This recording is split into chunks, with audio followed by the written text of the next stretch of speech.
Ahoy hoy! I'm Planarwalk and welcome back to the Flat Earth Open Debate. And I need to put my guitar somewhere not against the heater because the heater was just on, and even though I generally don't use my heater, you know, today was one of those exceptions. Alright, let me switch over to everything so that you... and let me unmute the YouTube site and undeafen myself and switch over. Alrighty.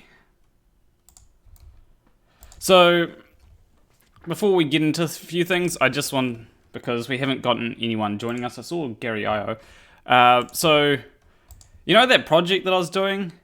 So, this awesome dude, Cult of Dusty, has actually helped me out with it. I basically uploaded his stuff to his SoundCloud, his Codcast stuff to SoundCloud, so yeah, that's pretty cool. And so I've gotten paid for that, and so that's helped extend the project, so make sure you go check it out. Also, you know, just standard stuff like you can support me on Patreon because my last video was demonetized. What in the actual fuck?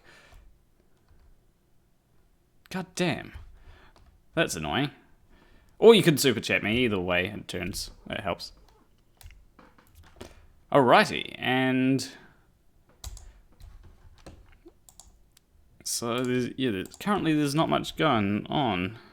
Wonder if we'll get any flat earthers today, and we've got Ross Citizen in the stream debate currently, but he seems to be muted.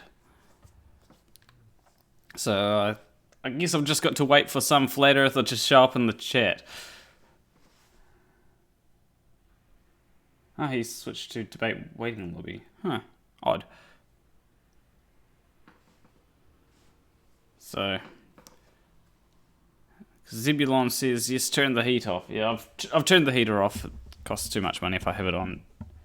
Just helps if I have... It just really helps if I turn it on before the debate, then I'm not shaking all the time because of the cold. Middle of winter here.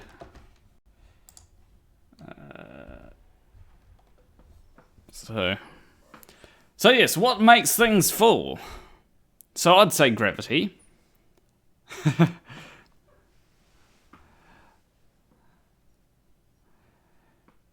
Yeah, flatties don't seem to want to debate. Oh, okay, I'll switch. Yeah, that's the annoying thing about... Oh. Are you Ross? Is it Rose Citizen, or how do you pronounce your name?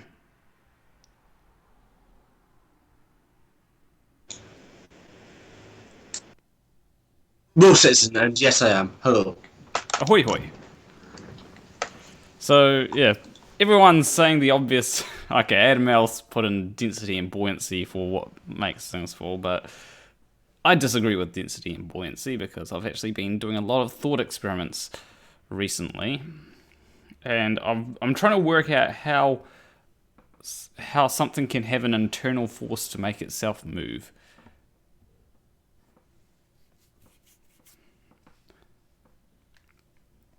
It just doesn't make sense to me. So my thought is you always need an external force.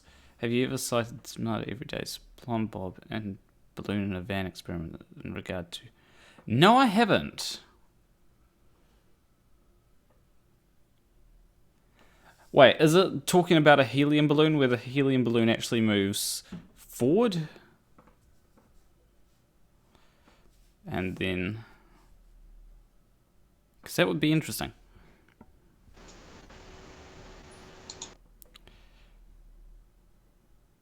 Well, yeah, but they deny Yeah, Adam L, your statement is true, but they deny gravity while saying it's density and buoyancy. It's kind of a bit of an oxymoron. I mean, flat earthers are morons, but that's besides the point. Dropity is the name of the thing. It works like this: D equals M1 times M2 divided by R squared.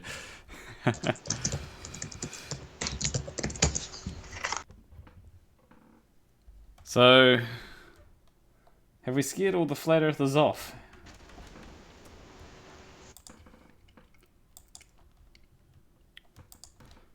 After last week's well, not last week's, but the week before last week's. I mean, to start off with, it was alright. Then it turned into a bit of a shit show. But, especially when Red Pill Philosophy joined. Holy jeez, fuck.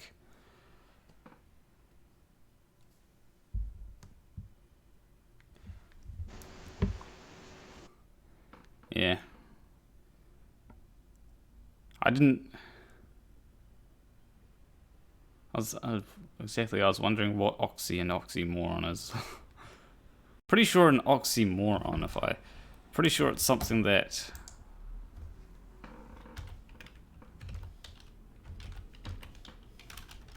Maybe I'm using it wrong, but I can't...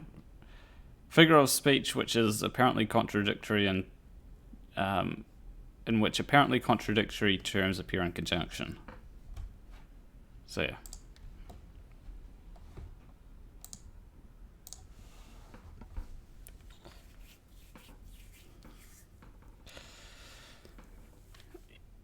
Oh yeah. And then people were going, "Oh, why'd you unlist your video? Or why don't you have the video up? Did you take the video down?" I'm like, it takes time for YouTube to process this shit. Last time I just really needed to have YouTube process it, and before it was available, just to make sure of a few things.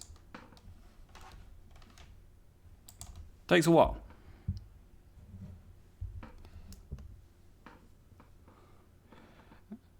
Hello, Cat Earther. How's it going? Oxymoron, Microsoft works, Army intelligent. And yeah, the Flat Earth movement is global. That's another oxymoron. I don't think we've got many people joining us. Mate, do I need to tell everyone how to join the debate? All you have to do is go to the Discord. The link is in the description. You go to the link in the description. It will bring you to my Discord, and then you give yourself the Flat Earther or Globe Earther role, depending on which one you are, and then you join the debate waiting lobby. It's very simple. And Psycho Muffin SDM says, Planarwalk, I'd like to nominate an FE litmus test question. What do you call a drawing which keeps track of forces on an object? I'm curious if any remember from physics, if they took physics. What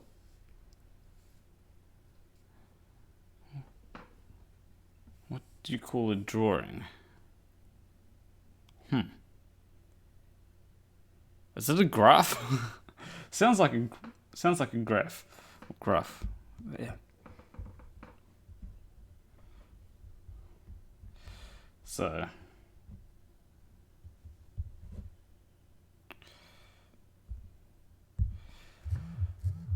a diagram. Yeah, it's close.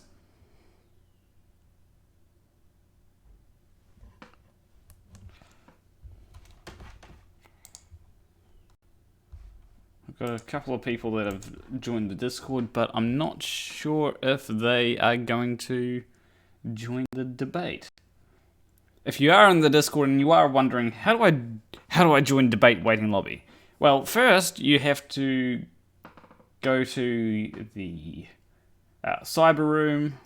Or it helps if you go to rules. It explains exactly how you get the roles and rules. But you know, if you have even a basic bit of intelligence, you should know how to go to cyber room and give yourself a role. Because, you know, I don't know whether you're a flat earther. Could be that you're not a flat earther. And then I let you join in, and then it's like 100 flat earthers, and then there's not 100 globe earthers and one flat earther, and it's like, god damn, no one can get in a word in sideways. Let the flat earther speak.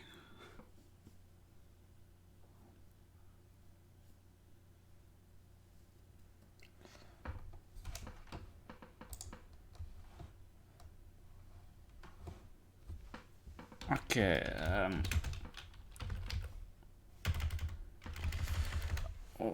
One second. I'm just gonna grab a link so that anyone can, so I can send it to someone so that we can hopefully get a flat earther in.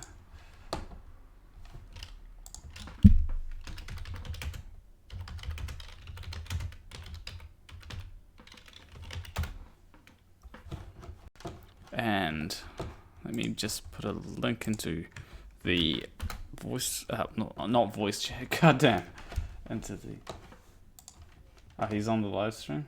Okay.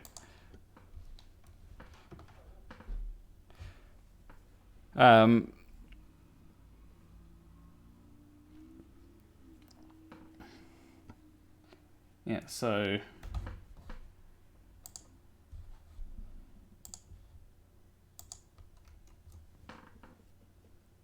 you've got to join not join, but give yourself a role. Otherwise, I don't let you join. So oxy means sharp, does it though? Does it? Oxos.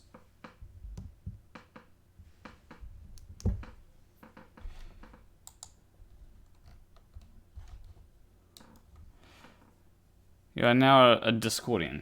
Yeah, it's good to... I've got this person called J True. I have a feeling I know who that is. So,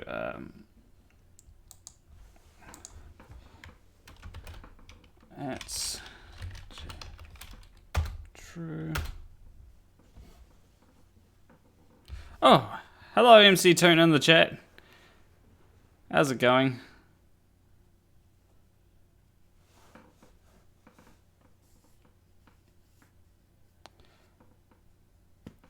Do I have to... I think I am going to have to replace the link in the thing so that people are linked to rules, so that people actually know how to join the... Yeah, bittersweet or deafening silence. Who are those are good at oxymorons? So, one thing I should probably point out, because it's... Now, here's the thing that annoys me. It's always the flat earthers that have problems with... It's always the flat earthers that have problems with getting into this debate. It's always, you know, globe earthers, they join the Discord, they go and get a role. Oh, hey, wacky tacky Joel, long time no see. But they join the Discord, they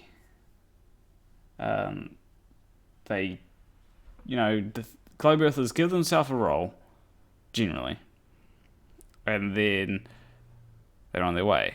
But it might be because of the lack of flat earthers that, you know, globe earthers, they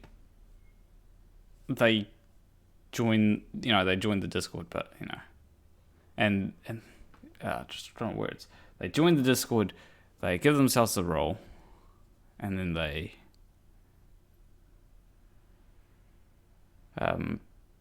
you know, and sometimes they'll probably have problems, but, you know, I don't see the ones that have problems, whereas with every flat earth, it seems that they always have problems with giving themselves a role. Always. Oh, except for last debate, but that was because we had a whole lot of flat earthers join, maybe. I don't know.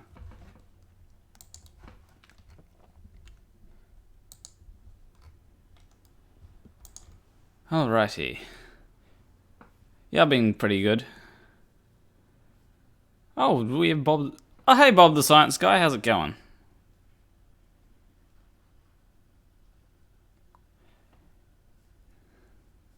Oh, Jim. Oh, you're the person in stream. Jim True. I was starting to think that was JM Truth for a second. I was thinking, did we actually get JM Truth to join? Or is JM Truth trying to... That'd be funny.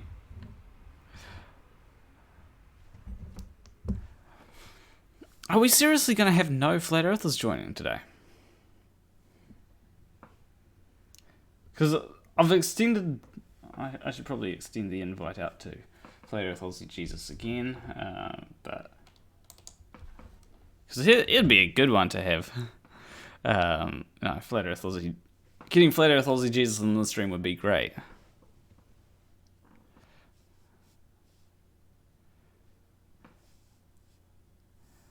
Yeah. It's always annoying when Flat Earthers don't show up. Although... You know, it's unsurprising given the size.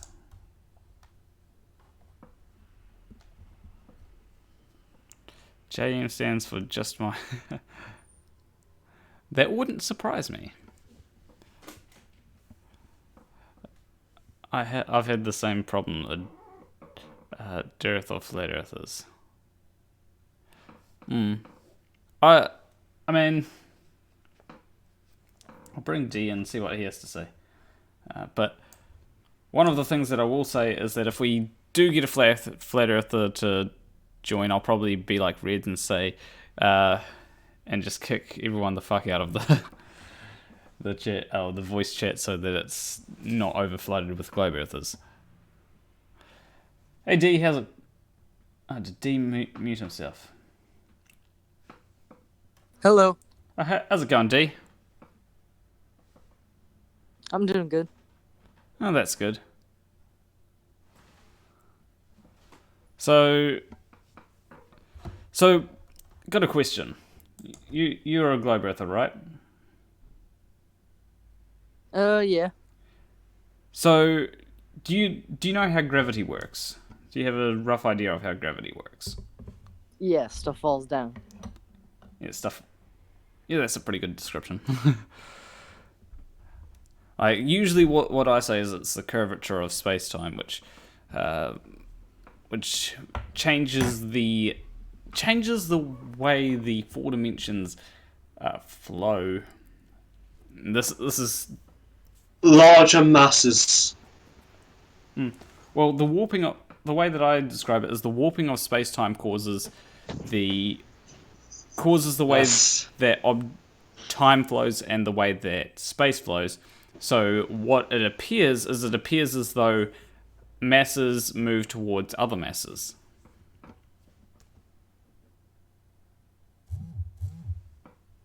So that's the way that I'd describe gravity. I don't know if anyone disagrees. I agree with that, yeah. I agree with that. God damn, did people... I think people may have had a bit of trouble understanding what I said. One person says the whooping of space-time. I'm pretty sure I said the warping of space-time.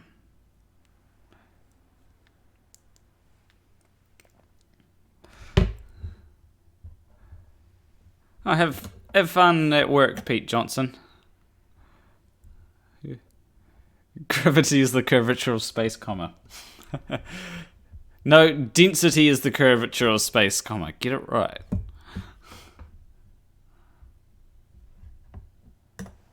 Gotta keep up with messages.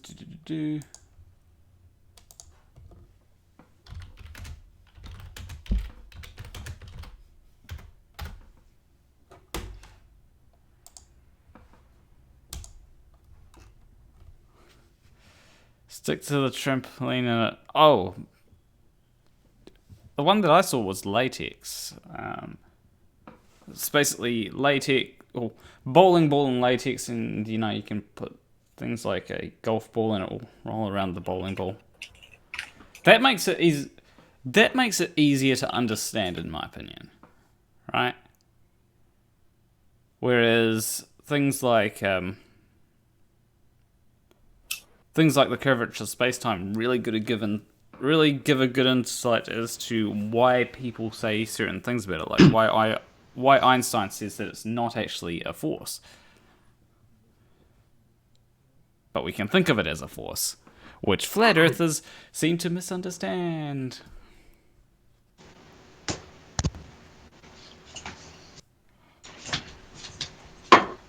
Thank you. Keep your phone on charge it out tomorrow. I'm aware. How's it going, Planarwalk? It's going good yourself. Pretty good, man. Do you want to give a shout out to anyone in the chat, Robert? I want to give a shout out to everyone in the chat. Everyone. Everyone? Oh, that sounds pretty Yeah, good. Joseph Grant, Kiri Mack. I Yeah. see these people. Gary Lowe. I thought it was Gary Io. I don't know what it is. Bob the Science Guy's here. Oh yeah, I saw Bob. Oh yeah, he's still. Everybody loves Bob. Everyone loves Bob.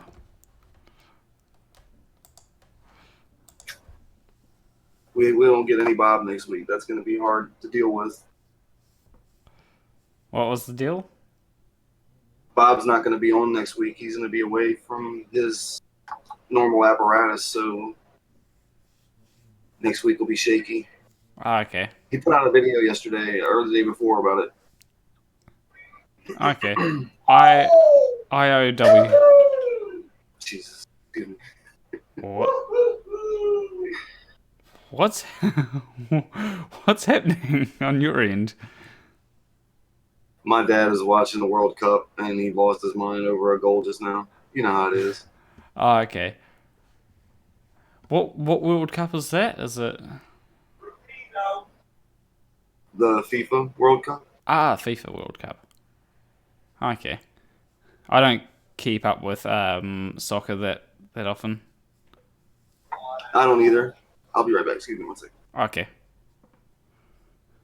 I honestly don't.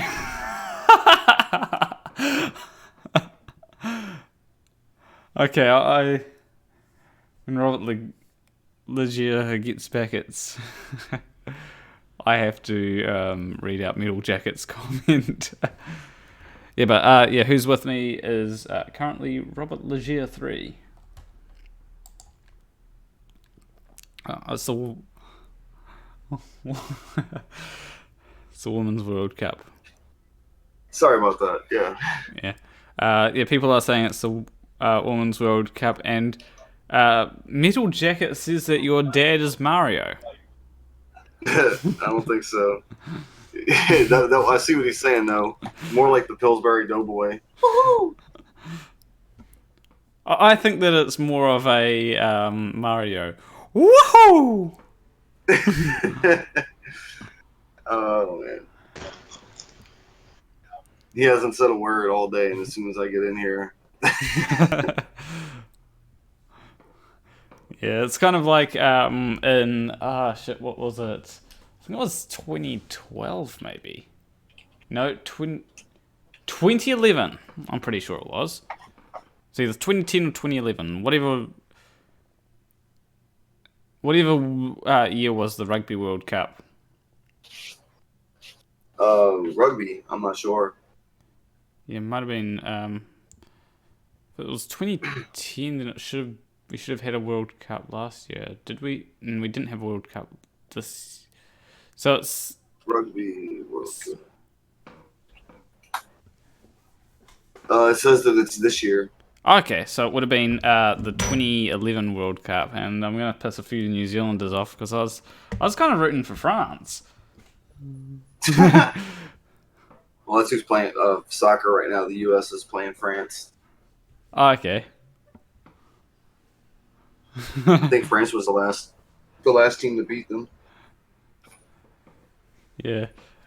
And Jen Morgan says USA's women's football rocks the world, and I still think it's soccer, honestly. That's always the real debate, isn't it? Is it soccer or is it football? And in the United States, we call it soccer just because we have a football that consequently hardly ever touches feet. Now that's also an example of an oxymoron. Exactly. The footless football game.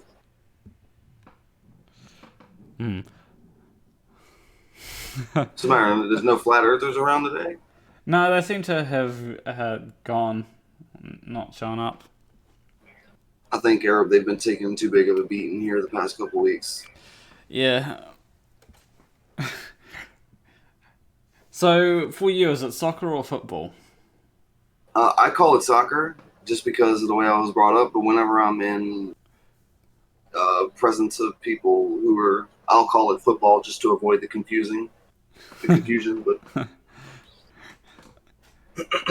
if I called it football here, I'd probably get hit by something. Somebody throw something at me. Yeah, because I see one person saying it's football. Come on now, LMAO. And then you got That's the CC Sleeper saying American football does not use a ball. Oh, does he mean like the shape? It's not round. I mean, American it's football does not use a ball. it's the football in American football. I suppose we could call it something of an. Just trying to think of the. Would it be an oblate spheroid or not? A very oblate spheroid. Closer to an egg.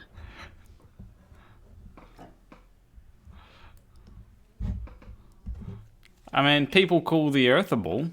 So, yeah. I suppose an oblate spheroid counts as a ball. I guess that's who you're talking to. You know, some people are pretty, I'm going to use it because I can't think of a better word right now, anal about that. But, Yeah. I personally don't care. I just noticed what Dan Robinson says. For fuck's sake, American football involves full combat armor, bunch of sissies. Who, the football players? Dan, I wouldn't go around saying that too much, man. These dudes are huge. Don't kidding.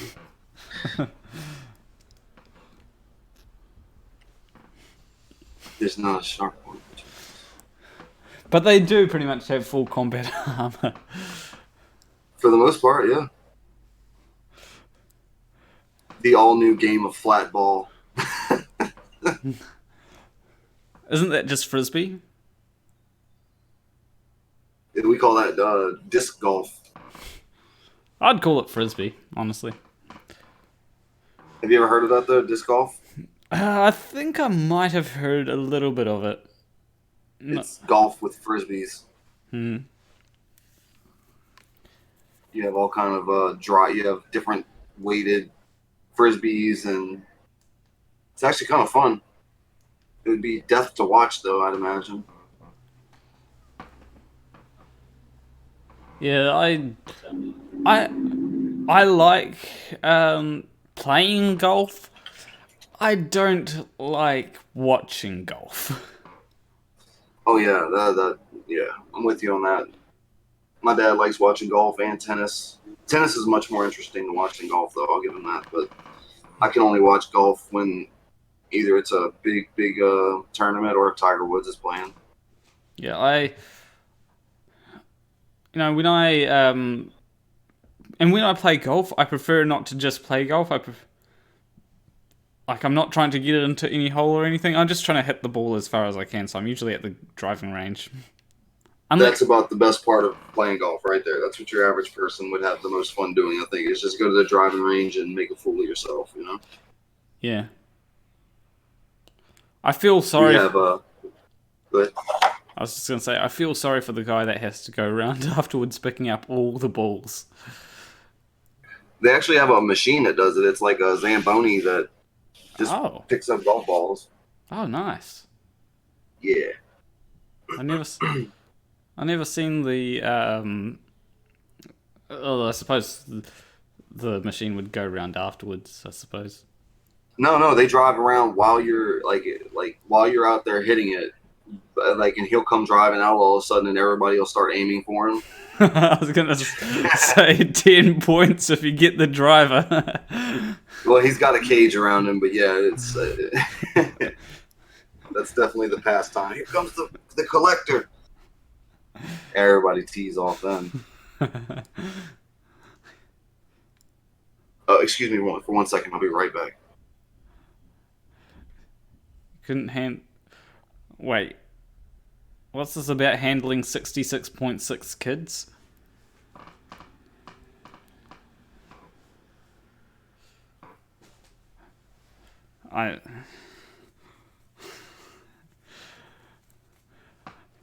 I've lost track of the.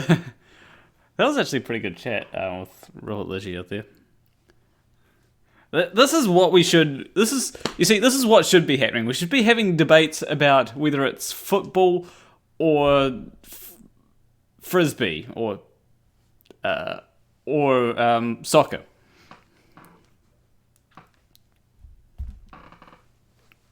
These are the real issues facing the world these days.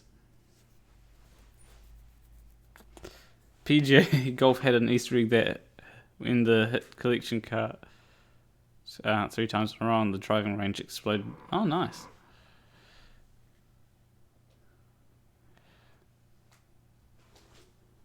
The Earth is a big liquid ball. I mean, yeah, kind of. I'll bring in 82 because it's ahoy hoy 82. Or Jared is.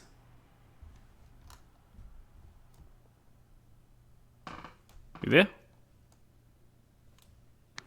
Sorry about that. I'm on mobile. Oh, okay. So we're having the real debate right now. Is it soccer or football? Depends. How flowery are your alcoholic drinks? I mean, You know, I do have to say this though. If you're gonna call the object used in American rules football not a ball, then neither is the one used in rugby. well, I refer to both of them as an oblate spheroid. Which they would fit the definition. It's just good luck getting the populace as a whole to agree to. And But no, the real question should be how many people who claim to understand the rules of Fizbin actually know it, and how many are actually just blowing smoke up your ass. I mean, I don't understand the rules of Fizbin, so I have no idea. Dude, I'm a nerd that can answer just about anything about Star Trek, and that is one that, holy shit, the rules were so conflated that it's like, yeah, I'm out. Yeah. Yeah. One game that I still don't know the rules of, really, is 10-pin bowling. Team what? 10-pin... What is it that baffles your mind? The scoring? Yes. Okay, so it's really simple. To me, because I've actually done it so long, and I was actually aggressively competitive for a while to where I could have gotten my pro card if I kept with it. So, traditional scoring in 10-pin bowling, you get 2 throws per frame. 10 frames equates a game. Basic bits. Here's the catch. If you knock all 10 down on your first throw of a frame, that's a strike. You only have to throw that one in that frame. Yeah. Where the scoring gets interesting is so say I throw a strike the first frame. The next 2 throws that I put down the lane get added into those first 10 pins to give me my score for that first frame. Okay. So... It's pretty much a running score that's backfilled. So for every strike, your next 2 throws get added into that initial 10, which is why a perfect game, which actually is a strike in all frames, but you actually end up getting 3 throws in the 10th frame because you have to complete the 2 throws for that first strike in the 10th frame. Yeah. If you strike on every single throw and get a perfect game, it's 300 points. Okay. And then the catch in between is when you have a spare. So first throw, you only knock down 7, and you have 3 left. You get a second throw to try to knock down those 3. If you knock down all 3 of them in that second throw, you get a spare. So you get the 10 pins for that frame, but you only get the number of pins for the next throw. So after a spare, you get 1 throw added in. After a strike, you get 2 throws added in. Okay. Oh, are we just talking about bowling? Well, Yep. yeah. Okay, I thought. Okay, so now I finally understand the scoring system. I'll probably forget it within a couple of days, but That's okay. See, it's more simple than a lot of people realize. What gets interesting are actually the approach violations, because if you actually go too far, you actually do commit a foul, and the throw doesn't count. okay. Yeah, like if I mean, clearly if you're like halfway down the lane, then that would be a foul. Oh yeah, Your foot cannot break the line on the lane. Yeah, there's a photo sensor at the end of the lane that if you break that when the ball is still traveling down the lane, that throw doesn't count. You get nothing for that. Yeah, you lose the throw. You don't. So if it's your first throw, your second throw is your last throw of that frame. Yeah. I love going bowling with people, but I couldn't nowhere near good enough to ever do it professionally. Yeah. The last time I bowled in a league, I was carrying a 207 average throughout. That's pretty impressive. Yeah, but then I fucked up my shoulder, and it also the fact that the 2 highest individual averages were myself and a friend of mine who were on the same team in that league. A lot of people decided to cry foul and ended up getting us removed from the league. Gotta love military politics. Oh yeah. The one scoring system that I absolutely do not understand, and it's more a thing of why, is tennis. Oh, I can help here. What's up? So, why is it? I think it goes 15, 30, 40? Yeah. Why? Yeah, that's a great question. I do not know why not just 1, 2, 3? Yeah, like I understand when it's that you've got to basically get 2 more score 2 to win. Yeah. Yeah, two more than your opponent, right? I understand that, but I just don't understand why it's 0. Why those numbers? Yeah. Yeah. I'm sure somebody knows, but I could not explain that to you at all. I've actually asked that question myself before, just to confuse people, I think. Yeah. Okay. Someone says, and we have our troll. So someone Someone in the chat or someone in here? Oh, Sphere. Jen, who are you talking about? It might be Sphere Rotations, who says, trying to debunk Flat Earth made me realize the moon landing is a hoax. Oh yeah, there he is. I think that might be the person who they're referring to. Hey Sphere, do you want to come in this chat and talk about it, buddy? Yeah, well, we're kind here. At least I am. I won't be. Not sure about Jared. Well, I'm about to get back to pulling boxes off of the truck, so you two can have fun with them. I'll be listening in. Something tells me that he has no interest in having an actual debate. He just wants to come in here and be a doucher. Yeah. So like 90% of them. Pretty much. Yeah. Honestly, you're not even... He's got his debate playbook right there next to his keyboard. Yeah. it's not even a joke when we say 90% of flat earthers don't get in here and debate. It's generally the people that we get in here to debate are the militant flat earthers. You know, the ones that are, flat Earth, Aussie Jesus, red pill philosophy. The aggressive types. Yeah, right the hand. Why you are an idiot. We only get. I really can't. Well, what I generally tell people of that mindset is, if you have such little understanding or confidence in your claim, why are you making it public in any manner? I mean, if you're going to sit there in chat and type it out, you obviously have the confidence of not just your knowledge base, but of the veracity of your claim, the actual demonstrable truth behind your claim. So why not come in and talk about it? That's where they get exposed, though, because exactly, if he really had a belief system based on these, it wouldn't just be.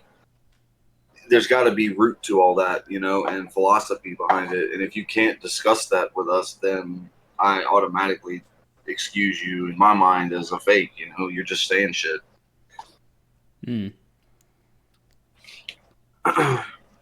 Like why you are an idiot. You brought him up for an example. That's the only other time I've appeared on your stream is when he was talking about the shadows from Earth orbit making it to the moon's surface. That he had no basis for any of that. He just said it. Okay. Yeah,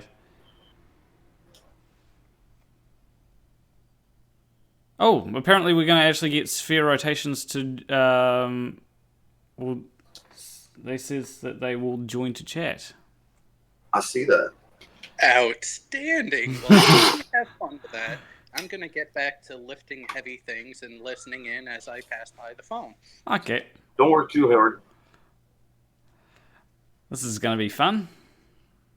It is. I'm going to stay as long as I can. I wonder what... All right, later, guys. All right, see ya, Jared. Later, man.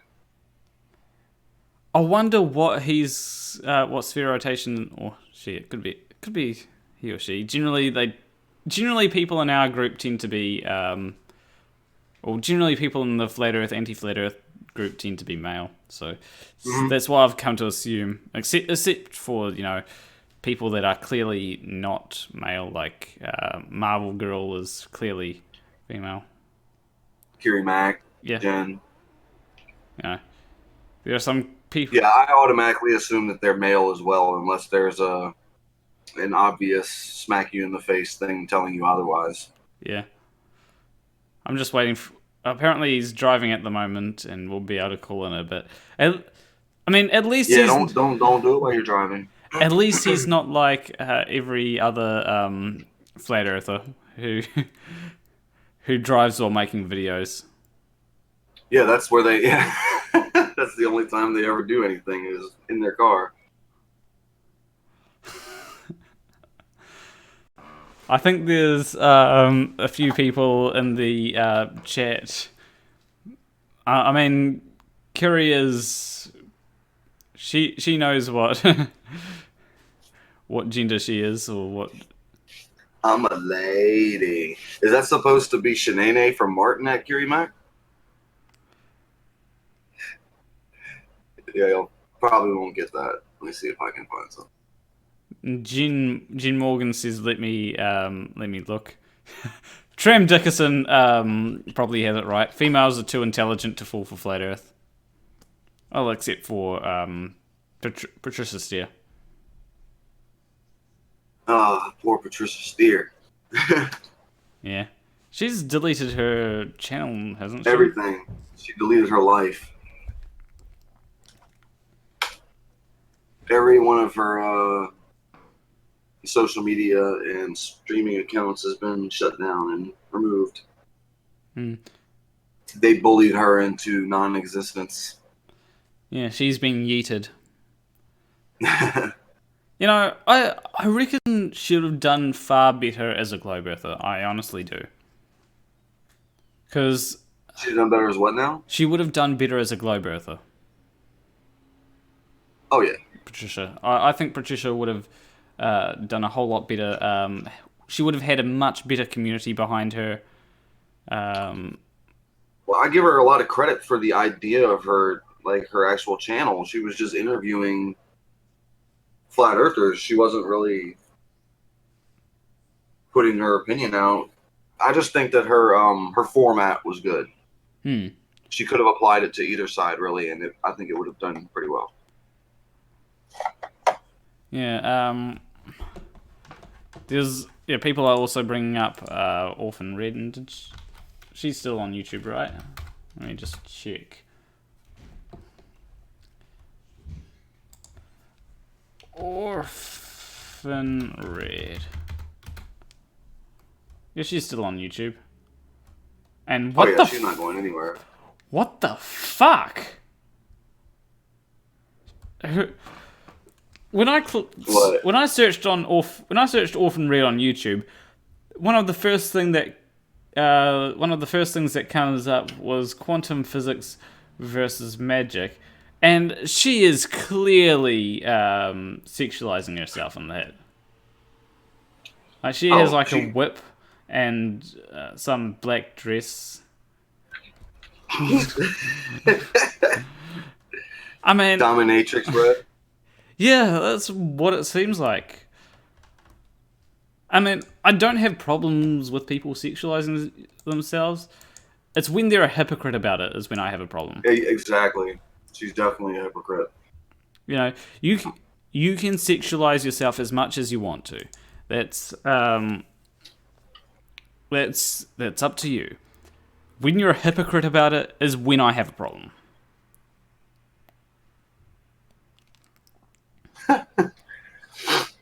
I might be mistaken. Somebody told me that before she was doing the whole flat earth thing, she basically did smut, for lack of a better term. There's a video on her, you can find it easily, about her talking about how much she loves giving blowjobs. Have you seen it? No, I haven't. Google Orphan Red blowjob. Okay. Hopefully I don't get the wrong results. I'm pretty sure it comes up right at the top. Here, I'll double check for you so you don't walk into a buzzsaw. Yeah. Because, honestly, I know some guys are probably attracted to Orphan Red, but I'm not attracted to Orphan Red. I don't find her attractive. Some guys will. I don't find stupidity attractive at all. So it has little to do with her appearance. Yeah. Yeah, for me, it is a large bit of the way that she talks. If she was, I'd probably actually agree and say that if she didn't talk like she was, if she didn't talk like she was putting on a dipsy sort of thing, then I'd probably actually find her a bit more attractive. I probably wouldn't be like, I'm going to go out with her or anything. I just find her a bit more attractive than I currently do. Should be more bearable, at least, to listen to in her videos. Unbelievably so. So I'm not fine. I can't remember. I think it was Rider of Dinosaurs or one of those guys who sent me the video initially, pointing out that this little tidbit about her. She basically, I don't know. That's the only video I saw as an example of it. But she was apparently called Orphan Blue or something before this, and that's what she did, adult novel reviews and stuff like that. Okay. So maybe I need to type Orphan Blue. Yeah. Oh yeah. People are saying that D is waiting, but D is a globe earther. D's nuts. You just walked into that, buddy. Yeah, but D. Where do you say D? D is a globe earther, though. Oh my goodness. Yeah, under the GPS said it's under the name Orphan Blue. Okay. Yeah. And I just generally don't like people putting on acts. Well, it depends what they're it depends what the reason why they're putting on an act. If they're doing it for comedy, then yeah, like flat out, he's good. You know, he's putting on an act, and you know it's an act, and it's for comedic purposes. I can appreciate that. Correct. Yeah. Yeah, but if they're putting on an act to try and fool people, or they're putting on an act that doesn't seem to serve any purpose, you know, then it's one of them things that I have a bit of a problem with. But that might just be my cup of tea. And I'm pretty sure most people would agree with you, though. Yeah. And, you know, it could be that her act does serve some kind of purpose. It's just that I don't see it, but I don't think it does, and that's my opinion, and I'm allowed my opinion. Yes, you are. Yeah, Adrian Hell, I know that it says Flat Earther on his profile, but we did have him in here earlier, and he said that he was a Globe Earther. Who's that? D.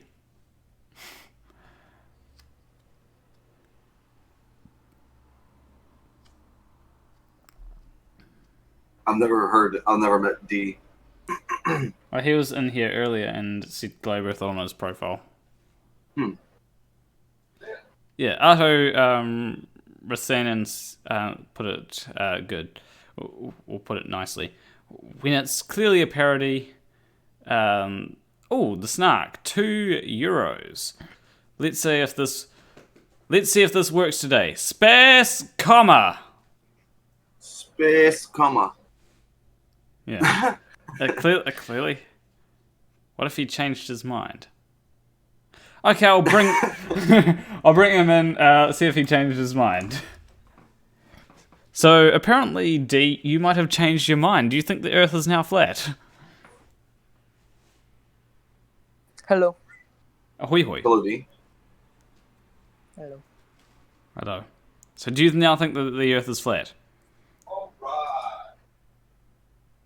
Alright, I believe the Earth is flat because reptilians rule the world, and Donald Trump is reptilian, and he makes me think the Earth is flat, so I believe in that.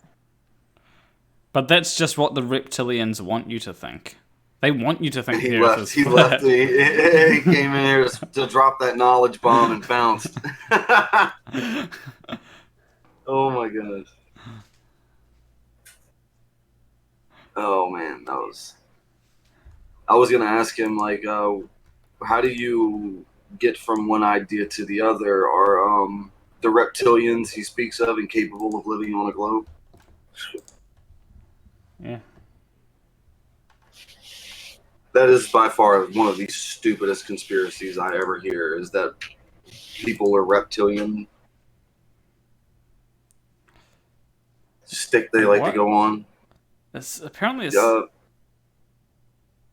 ahead. Oh, I'm just saying that Juan Del Toro says, I've tried sending a donation, but it doesn't want to work. Says super chats are not available at this moment. Any ideas? I mean, this is when things become entertaining, right? Because to prove that super chats do work, a good way to show it is to send in super chats. Send that super chat. Test it out for us. Yeah, test it out. I mean, Let's see. the reason why I say it against entertaining is because that's when people... Super chats are working just fine, ladies and gentlemen. Yep. And Robert Legere III says test in all caps. Yeah. For two... I should have put a space comment in there for fun. Oh, and MCToon sent $1.99 saying testing. And NA sent US dollars $6.66 saying yep. So apparently the way to test if super chats are working is to start talking about them. Yeah, it's... I don't know what it is, right? And Dan Robinson sent £2 saying not for me. So, see, it seems it's working. So to whoever was having that issue with the super chat, have you tried reloading your browser? just hit the refresh button. Maybe I don't know. Yeah. And John It Rapp, gave me zero problem. John Rapp sent $5 testing 1 2 3. Yeah, who was it? It might have been the Snark. I can't remember, but someone. It was back when I was doing a live stream with Not Jar Witness, where we had a joke about the best way to test to see if super chats are working is for people in the chat to send super chats.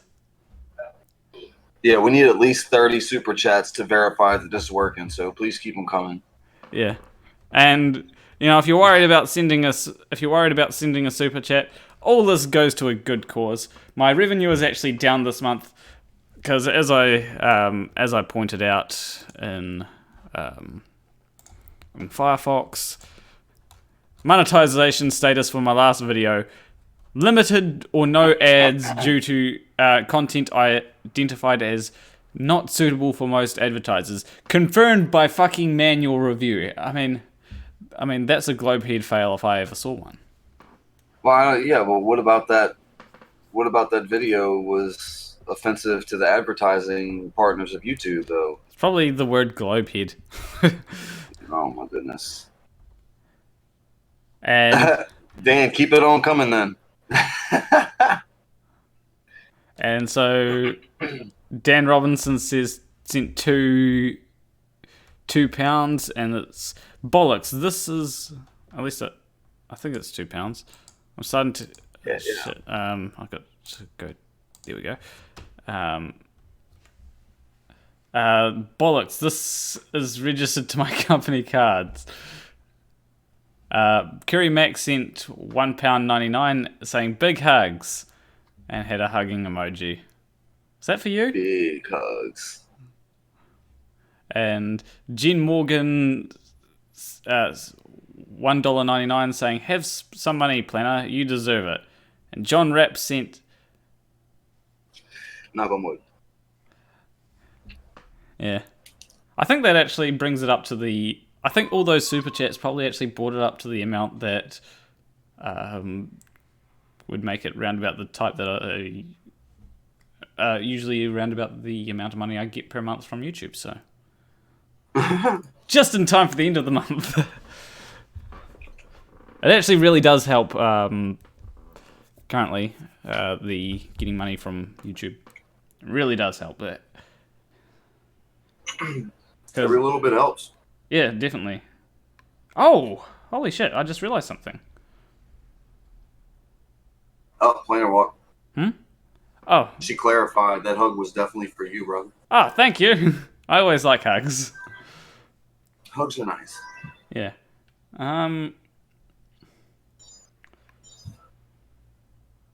So yeah, I'm gonna have to have a few hangouts next month because I just saw someone became a $50 patron. What? Yeah. Oh, we got a new high. Yeah, I've now got two $50 patrons. Oh my goodness. They haven't been charged yet, but it's. So congratulations. Yeah, thank you. If Stan Trucker is in the chat, thank you very much for that. Yeah, I don't think I've seen him in the chat, but he's probably watching. Yeah, that. Let me see participants. If I go, What'd you say the name was? Stan Trucker. I wonder, that might not be his YouTube name. Yeah. So currently on Patreon it says 15 patrons at $190 per month. Not bad, man. Moving on up. Which Pretty is, soon you'll be able to afford your very own P900. in fact, so I'm not so much looking for a P900. What I want in a camera is I want to get a good camera, good zoom, obviously.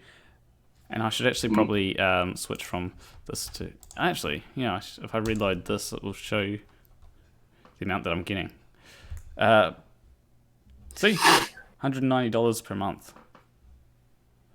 With the $50 added, of course. $194. What? Okay, you reloaded it. Yeah.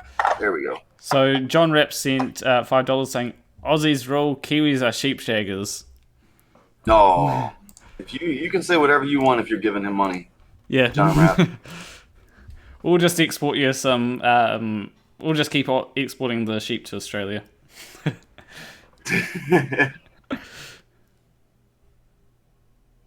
No sheep were harmed in the filming of this live stream, by the way. Definitely. But yeah, what I want to do is I want to get a camera which has a good.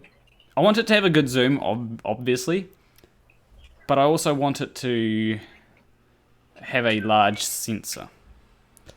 Because the brilliance of the P900 and the P1000 is that it has an extremely small sensor, meaning that it's easily portable.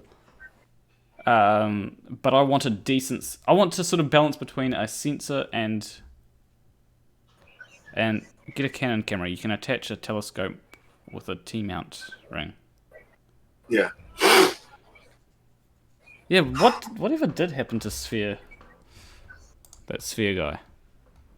He said he was driving, and that's the last we heard from him. So Yeah. hopefully he's not dead, at least. But Well, hopefully he isn't, because yeah, I haven't seen him say anything in the chat since then. God damn it, Brett Boychuk. How many sheep were pleasured in the making of this live stream? Absolutely zero. Probably terrified a few by saying that we're going to send them off to Australia. Pleasured. Lord. Yeah. Planarwalk, buy a second-hand DSLR that also records video. Yeah, because I actually do want to record have one that for recording. Yeah, John Rapp has got it absolutely right. You know, we offer us, because he sent $5 saying Kiwis are actually our best mates. We're allowed to tease each other. Exactly. You know, Aussies give Kiwis shit, Kiwis give Aussies shit, and it may seem like we're at each other's throat, but you know It's all love. yeah. Until it comes to Yeah, the it's rugby kind of like a. Yeah. or the cricket. It's kind of like intermilitary bitching. Yeah. But yeah, back to the camera thing. Because if on Patreon, if I actually go back to my Patreon,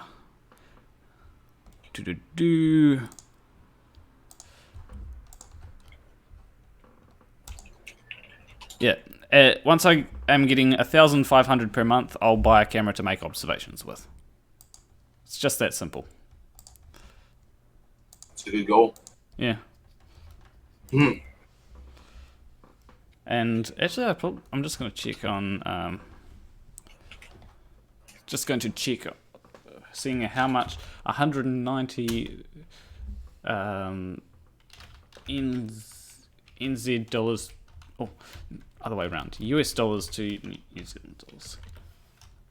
Because that would be 282. Nice. That's a good. I'm actually getting. So, with my money currently, because I'm not on welfare right now, I've been living off a lot of my YouTube money so that I can work on this game, because this game is actually, it's going to be awesome. I can't wait. Yeah. So I got my Planarwalk gaming shirt coming in whenever. I think I actually bought a hoodie. Oh, you think you bought a hoodie? I either bought the shirt or the hoodie. I can't quite remember which one. I'm pretty sure it was a shirt, because the amount of profit said something like a Teespring. I'm hoping to get the Flurfia. There's been a few delays in the Flurfia t-shirt getting the logo done. But if I go to listings, You're still designing the logo, or yeah, it's currently still being designed, because gotcha. we're working with a team. So yeah, it looks like you bought the t-shirt. Cool. Yeah, I am a coder too. So if everything's good. So basically, when Hey, there was my thing. What? My stream card just passed on the Conspiracy on the Cats screen. needs to pee in toilet, not P900. Planarwalk. Yeah. Yeah. I've actually... There's one person who used to be a flat earther who I think is going to enjoy the game because he says that he wants to be a flat earther, but, you know, obviously there's no evidence for flat earth, so he can't be a flat earther. Which just shows that he's intellectually honest. Yeah, as long as I can handle that type of thinking. I have no problem with them even being suspicious of it, but you cannot come out and make the statement that the earth is flat with zero evidence. And the funniest thing is when they say just use your senses. It should be common knowledge that the human sensory, whatever you want to call them, are not the most reliable. Period. Yeah. When it comes to my senses, I actually use my senses to determine that the Earth is a globe. I mean, I don't know if I used my senses for that. I used my reading and comprehension abilities. So is that a sense? in a way, I suppose. But The 10th sense? essentially, what I did is I used reasoning and my senses. So the sun sets every day, and depending where I am in the world, it may be a different time zone. If I'm in Australia, the time zone's different to if I'm in New Zealand. So clearly, the sun is setting in different places or the sun appears to set at different times for different people, depending on where you are in the world. I mean, I suppose the Earth could be a cylinder. I doubt it's Cylinder Earth? Yeah, that's a possibility, I guess, just by going like that. Or it could be a cube. But when I was flying over to Australia, I never, I didn't see any sharp dip that we had to go over. So I'm 90% sure that it means the Earth is a globe. As I said, it could be a cylinder, but I doubt it. And You just blew my mind, man, with the cylinder Earth. Yeah. One thing I do know is that the Earth is not flat. In no way, shape, or form. Exactly. It I suppose bothers me. if the Earth is a cylinder, the ends of the cylinder could supposedly be flat, I guess. But, parts of the Earth can be flat, but not the entire thing. That's the way to put it. What are you going to say? If I'm being completely honest, I forgot. Okay. I'm going to read out what Gary IOW says. Nice, I used to write business software and build databases. I mean... Sorry about that, Gary. there was a website that I built a few years ago, and I've worked on a few fixes for it. And this is South Alive website in New Zealand. Don't go to that website, please. I was just about to... The reason why I say don't go is because I don't want to be responsible for crashing whatever's web host is running that. Because it's not meant to get a lot of traffic.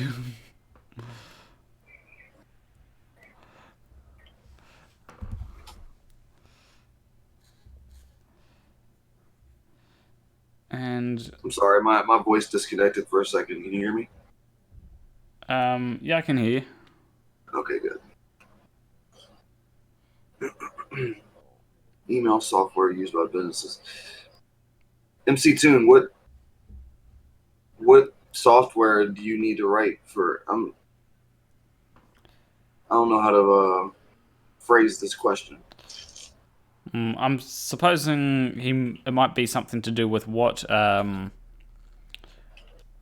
language does he use or what framework he uses. Would that be?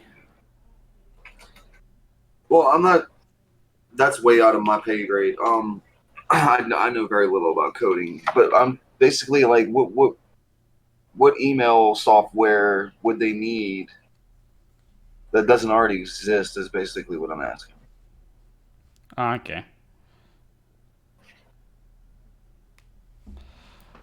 But apparently MCToon uses Python or Java, is it? Maybe. Yeah, so Java and Python are programming languages.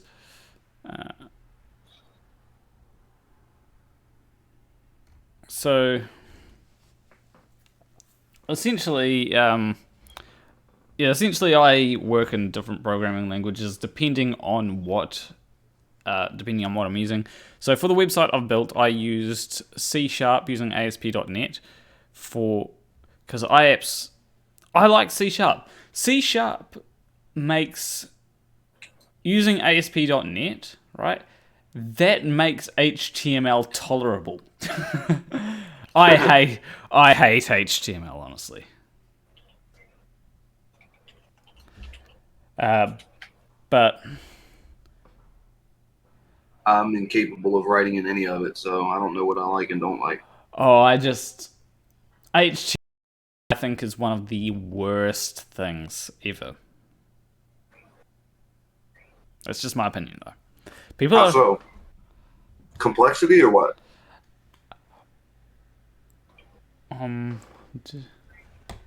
So the reason why is because it's not due to complexity, it's due to you change something and then it doesn't change anything.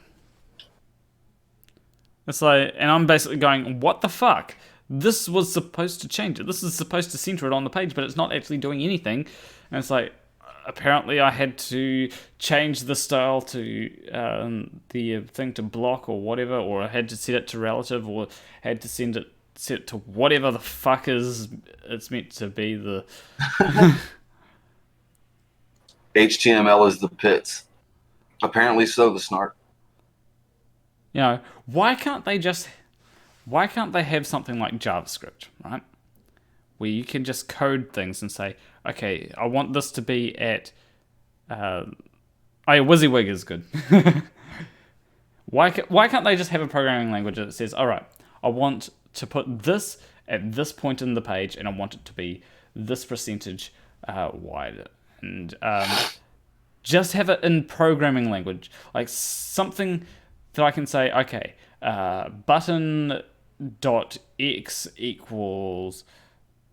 Yeah, server side is great. I love server side. Client side, I don't mind doing things like shit. Are they still use? I'm gonna have to go in later. No, I'm gonna have to go in on Monday to make sure that they're still not using my Google API key. But I'm gonna check that out. Yeah. But yes, server side is good. Client side functionality, I also like. I mean, as I said, I've used the Google Maps API. I love using that. You can create all sorts of interesting functionality. But the design side, I absolutely hate. So I like all of it as long as it works. I mean, like I said, I've never coded anything. I've done like 2 Perl scripts, just messing around just to see how that worked. But that's just IRC, you know. It's not complicated at all. yeah. Another tangent I'd like to say is I absolutely hate SQL. Just gonna put that out there. And it's not so much that I could probably, if I understood it better, I might like it. But it's just the amount of errors that I've gotten with SQL when I don't think I should have gotten an error. I just wanted to change the amount of columns that a certain table had. Maybe I wanted to remove a column or add in add in a column. Gary thinks you're tripping. SQL rocks, he says. What's the matter with you?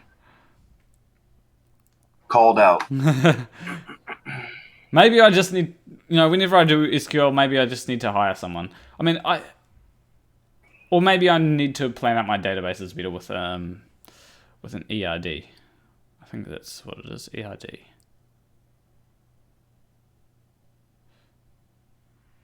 Wait, did someone say lemon bird? I see that. I don't know what that means. Lemon bird is the flat earther. Oh, hey, What's up, MCToon. MCToon?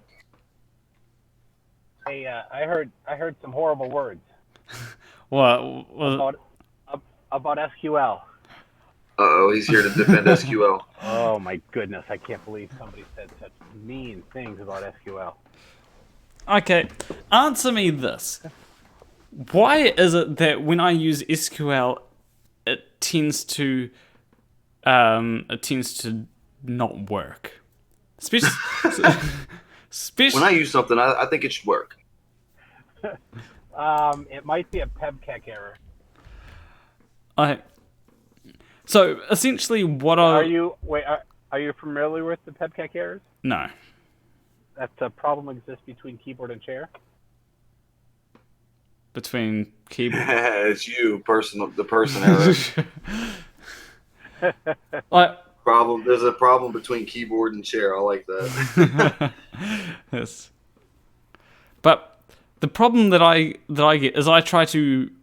I like using C# to migrate databases and all that, and so I try to use C# to migrate a database that I've designed in using the models in ASP.NET, and I do everything right, and then what happens is it says, "Oh, there was a problem migrating your database." It's like, okay, there shouldn't be a problem.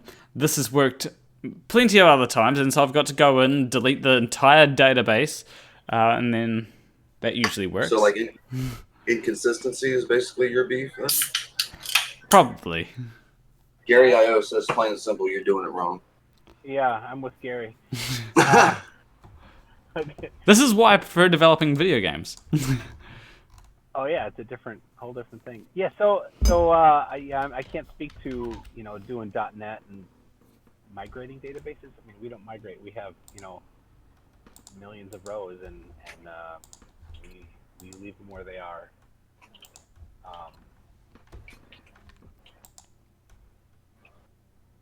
So yeah, I don't know what your use case is, but we use it all the time. It's super useful. But yeah, there's a learning curve for sure. Yeah, it's and you can write a very bad query without knowing it at all. That can take forever to run. Yeah. Although I will be honest, I have less problems with SQL than I do with HTML. Me too. HTML in 1996 was really fun. Yeah. So since then, no good. So the Snark donated €2 saying, "Hey, this still works." And I've noticed that some streamers have this thing, right? Like, I've noticed that Destiny, what he can do on Twitch is he can do something like this, and that will get him people. Right back, gents. And that will get him subscribers on Twitch, right? And whereas for me, it's someone in the chat going, "Wait, super chats don't work," and then me going, "Okay, well, let's test to see if the super chats work." Then I get like 1 million super chats. Not quite 1 million super chats. I'd love 1 million super chats. If I actually got 1 million super chats, I'd never worry about money ever again. Okay, maybe I might, but I mean, 1 million. If I literally got 1 million super chats, that would be something like $700,000 at least. If everyone was $1, yeah. Yeah. Well, isn't there a $2 minimum? You can actually super chat $1. Okay, it just puts it at 2 stock when you open up, I guess.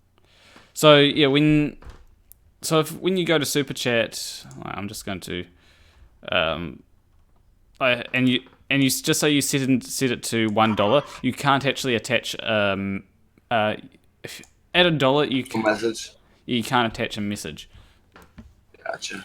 But yeah, people do say that YouTube get their cut. I think 30% a bit much for YouTube to take of a super chat.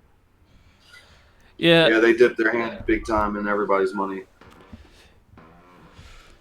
Yeah, I do kind of understand that. You know, like it would be nice if they lowered it to 10%. 10% would be good because that means that you can accurately go, oh, okay, this is a decent amount of money. But I do understand why, and because YouTube has run at a net loss for them. So super chats are, I suppose super chats are a bit of a way to recoup their loss. John Rapp says, donated $5 saying, here you go, 1 million super chats. Not quite, but close enough. I think this is actually the most number of super chats I've ever had in a stream, this stream. Whether it's the most amount of value for super chats, that was actually in the last debate that I had. Maybe. What total amount? Yeah, when you add all the money up. Was that with Flat Earth Aussie Jesus, or was that 24/7? I'm not sure what time, because it was kind of Flat Earth Aussie Jesus came in after 24/7. Oh yeah, that was the same one. Yeah, it's the same one. If I go to open a new window, open the super chats. Wait, is this? Yeah, this is super chat. So 1, 2, 3, 4. Oh, Dram Dickerson 1,000,001. Thanks, Dram. And that's $1.99 US. So one. And Kerry Mack also donated £1.99, and here's to 1,000,001. Well, that would make it 1,000,002, wouldn't it? 1,001,099. Oh yes. So 1, 2, 3, 4, 5. So that's 25 Australian plus 666 US. It's always very difficult adding currencies together. Well, Jimmy B says something.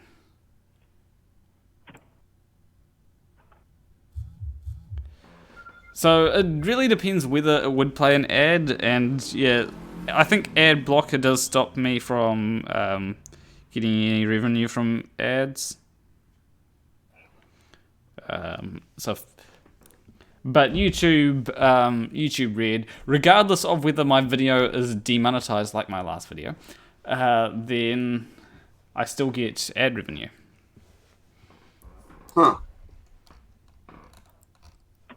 You know, I just realized something about this debate. This debate is this has been a debate, whether people see it or not. This has been a debate. We've debated about whether SQL is good or whether it's shit. I personally don't like SQL, so that might be my own bias. But it's been certainly more fun than a Flat Earth debate. Oh god, yes. I don't see how they do it half the time. Like Craig, for instance, will get in these 2.5 hour long debates with these people, and I'm like, man, I'd have flipped the table and thrown the chess pieces everywhere a long time ago.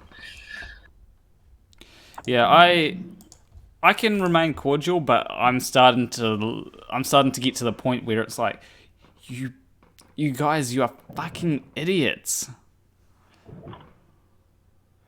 Honestly, like, Gary IO says, I still say SQL rocks. Fair enough. But it's like, at this point, right? It's... Oh, yeah, Kerry Max says, ding. At this point... Nice.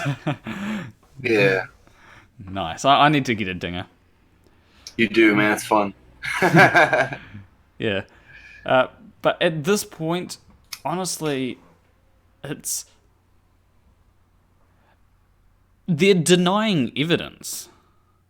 You know, they say, oh, did you account for the atmospheric conditions? Or what's the lens? And it's like, okay, well... The camera. Yeah, they'll ask, okay, what type of camera are you using? And it's like, okay, so if I'm using a P900, okay, why is this disappearing bottom up? And it's not because they understand it, right? It's not because they understand the atmospheric conditions. It's not because they understand how the lens affects the image. It's because they think that it... They have to discredit the evidence. Yeah, it's... That's their only way they can, to get any headway. They have to attack your evidence because they don't have any of their own to present. So they just have to discredit yours at any cost. Yeah, and it's like, okay, if no image evidence is credible, so if our photos aren't credible, then theirs aren't either because they haven't accounted for atmospheric conditions either. Oh, but they claim to in the FE core laser test. I call bullshit on that. I read the entire thing, all 121 pages. Okay. And because when I was on the Flat Earth Discord server, the 24/7 server, they brought that up, and I said I haven't looked at that, and I can't look at it, on the fly right now. Yeah. But I've looked at it now. Okay, so I'm just going. I'm ready, guys. Step up. I'm going to just say. Mention something that Andrew Stoll said. Planarwalk, wasn't Mark Sargent a game developer? LOL. Couldn't help that. Please don't ban me. Wasn't he just a professional gamer, not a game designer? Yeah, I think he did do design, but he was a gamer. Oh, okay. The gaming I'm sure of, but I think it's somewhere he said that he worked building games or testing. He might have been a tester. That might be what I'm thinking. I'm not sure. Okay. All right. So I do want to ask MCToon because the 102-page documents, like, there's a few points that I can point out where I think it's bullshit, but do you want to poke a few holes in it, MCToon? I'm going to write it up and do a video and save it for a debate for the good stuff. Okay. But, because and anyone can read it, and it's really not that complicated. Okay. But, What's someone said something, but I'm not sure. What if you looked at it at all? I could talk about it. Yeah. It is one of them things which I've looked at it a little bit, but I haven't gone ahead. 82 says I would send a super chat, but they don't have an option for Fluggle. What is Fluggle? I don't know. It sounds nice though. Fluggle cranks. Fluggle cranks.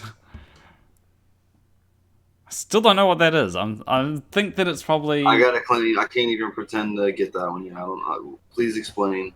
I feel like it's probably something that he's moving, and that's what he's what he's doing. But and he's moving Fluggle cranks around, but.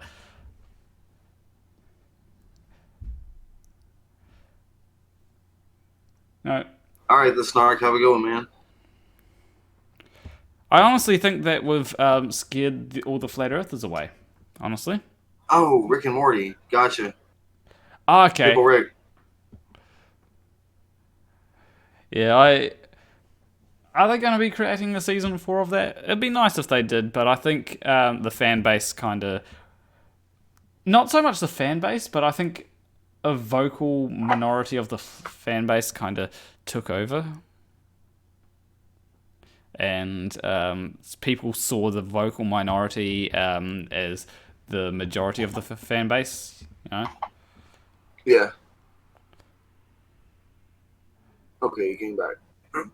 Oh, November this year. Or it's 2020. Okay, we've got two answers, and Thank you, Simply Babs. we've got two answers. AT2 says November this year, and Simply Babs says Season 4 is coming in 2020.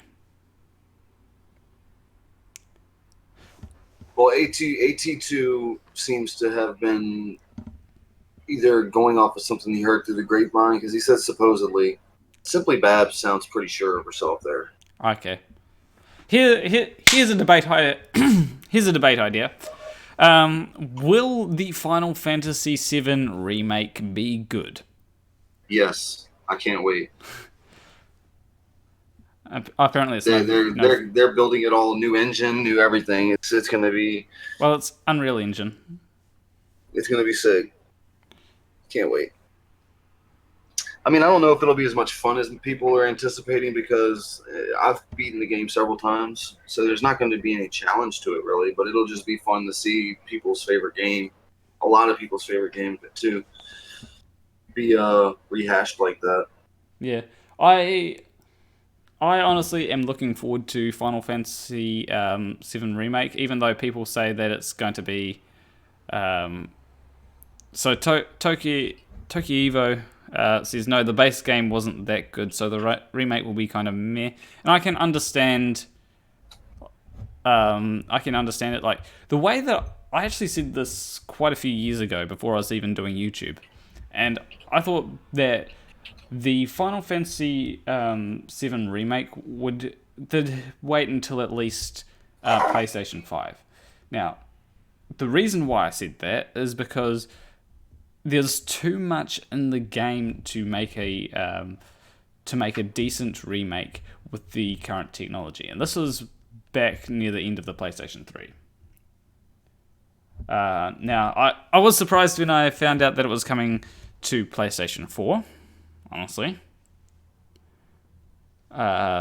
because I was like, oh, it's a bit sooner than I thought. But essentially, I knew that Final Fantasy VII, to make a decent remake, you have to have a lot of storage and a lot of and a decent graphics powerhouse, because trying to beat pre-rendered backgrounds or hand-painted backgrounds is very difficult to do. And Kerry Mac asks, what are my thoughts on Fallout? I haven't actually played Fallout. I would point my camera up at this thing here, but I've got like a whole lot of Final Fantasy games, a few Kingdom Hearts games, a couple of Rocksmith games, a whole lot of Need for Speed games, and it's got my Harry Potter movies that I've got.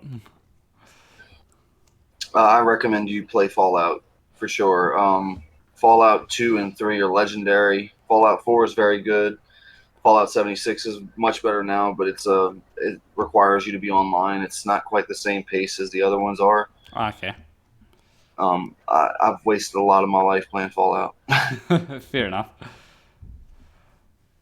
So someone's going on about Wisconsin being flat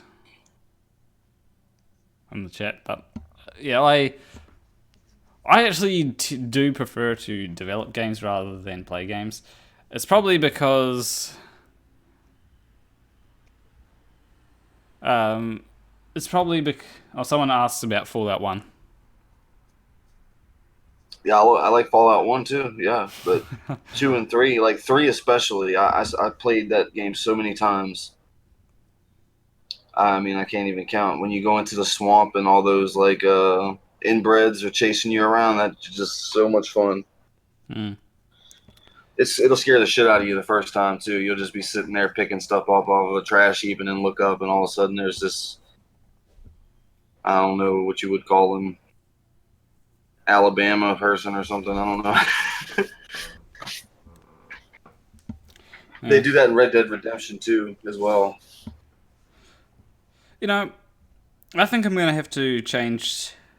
I'm starting to think I'm gonna have to change the type of debates that we're having here, because flat earthers, they're not coming in anymore. They're scared. We've scared them away. We've done it. Well, we're definitely not doing any favors with Toon in here. With what? With Toon in here, they don't want to debate him. Oh yeah, they're probably running scared from MCToon. Hell. But it's, I think the amount of people that I scare him away. My goodness, I'm too nice. I think probably what's happened is their movement is dying. You know, I really wanted to actually get Flat Earth Aussie Jesus, because I wanted to press him on when it comes to things falling, right? What is the external force acting on an object? And he says lack of resistance makes things fall. Resistance will never move something. No, it'll stop it from moving. Yeah. Resistance is based on the speed of an object. The faster an object is going, the more resistance it will experience when it, when it comes to air resistance, it'll experience more air resistance the faster, the faster it's going, right? Right. And that's why we have a terminal velocity, because if it didn't experience increasing speed as, if it didn't experience increasing resistance as it got faster, then would have no such thing as a terminal velocity. But because it does, there's a point at which it equalizes, the speed that it falls equalizes with the force that's acting against it in resistance. And there's also other factors that affect this. Now, if it was anything to do with resistance, the reason why things fall, you would see a whole lot. There would be heaps of predictions that we could do based on the size of the object, and we could calculate, okay, how fast does this fall in the atmosphere, and we'd be able to go, okay, so hold up one second, someone's knocking.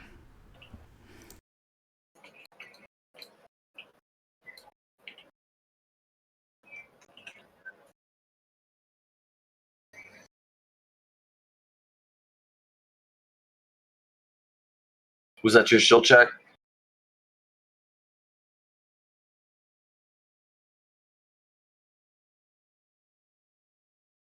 I have to. I'm on my way to get my shield check right now. Okay. Oh, they didn't mail it to you? Was that your shield check, Planarwalk? I think so. Sounded heavy, man. I'm just going to go. Oh wait, wrong thing. Debate, and I'll probably actually turn my camera off. Just so that people don't see me eating. It's kind of like a shield check when I think about it.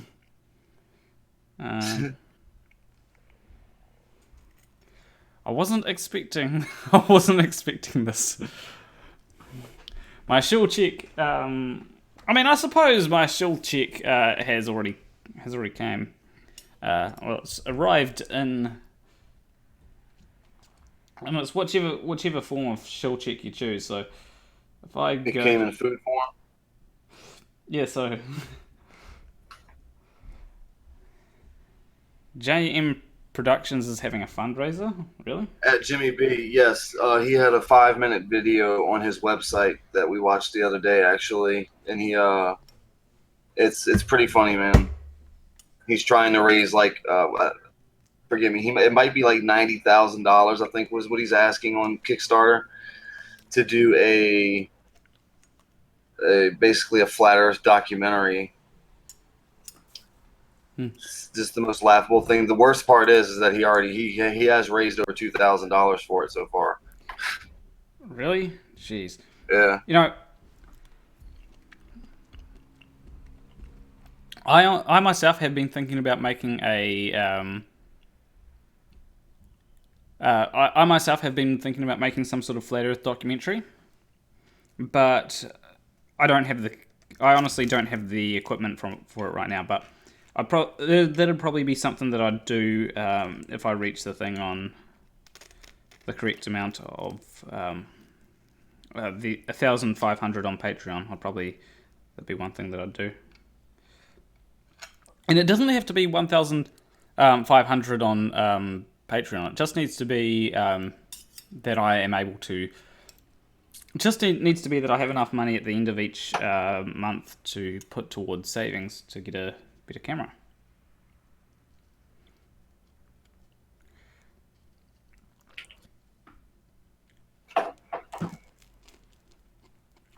So you just want your total monthly to be 1,500, and you'll be good then. Yeah, I'll definitely be good. With Sounds nice. Yeah. That's why I always get excited when I see another patron. Hell yeah. What makes things fall? Yeah, I mean, so when it comes back to the letting things fall question, it always seems... Okay, one thing I want to just address about these debates is it always seems that whenever I have a particular topic in mind, the people that I want to talk to that topic about, either they don't show up or the conversation gets rerouted before they show up, so I don't actually get to discuss what I want to discuss with them. I see. Yeah, I know what you mean. That's a talent they have, though. Of avoiding the actual topic. Yeah.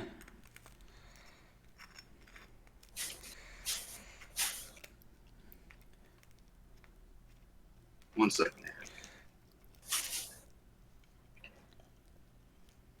I see Gary IOW showed up. Is it nerd time? Well, Programming?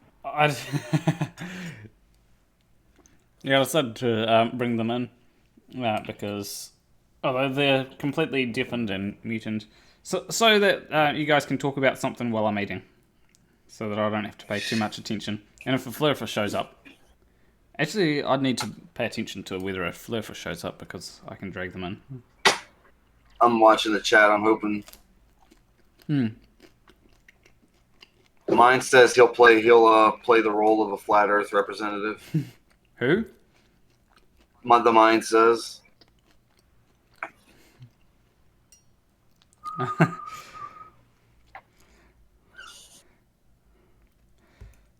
One thing that I actually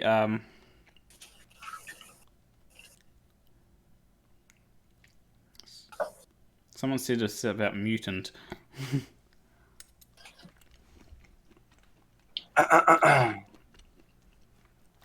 One thing that I would have found entertaining, right, is a debate between two people where one person was willing to debate for the flat Earth, right? And he would have actually destroyed the other guy because he says, because the other guy was saying, what, I don't have to prove shit to be right? And this is between Destiny and Digibro, I think it was. And I think Digibro was saying, look, I don't have... People can have a good point without substantiating it. And basically Destiny was saying, what you're describing is basically confirmation bias. Sounds like it to me. Let's see the comments. Comments we didn't see. I think it'd be interesting to see like a role reversal if you could get let's just say Fight the Flat Earth, for instance, and get him to argue on the side of Flat Earth just to see how good of a job they could do debating the topic, even though they still wouldn't have any facts, because there are none. There's no evidence to support it, period. And I just still think it'd be interesting to see how it would be handled by somebody who actually has intelligence. Yeah, I the easiest way to debate flat Earth, right, or debate on the side of flat Earth, and this is coming from personal experience, is to reroute the conversation into something you can do a lot better at. All right, so Sure. reroute it to your strengths. That is literally, and that's why a lot of flat Earth debates go into ignorance, because that's what they do. They reroute the conversation to their strengths, and generally their strengths are ignorance. So that's why Very strong. So that's why it, and especially if they have something like a laser test, right? It's very hard for the normal person to go, well, the laser test is wrong, because it's like, oh, maybe you didn't read it enough, and all that Yes. all that kind of stuff. That's why it gets. I'm calling. Yeah. Okay, you can join if you want. The mind says, especially if you're a flat earther. He's not. He said he would play the flat earther for us, though. Yeah, I'd prefer a genuine flat earther, but I suppose Yeah. I suppose we may have to deal with. The mind says if you're actually trying to get in here and just talk with us, though, you go to Planarwalk's Discord and join the debate channel. Yeah. You can put the link in here just in case anybody does want to do that.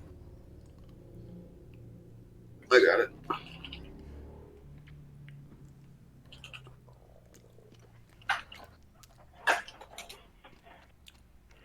There. It's real simple to get in. Yeah.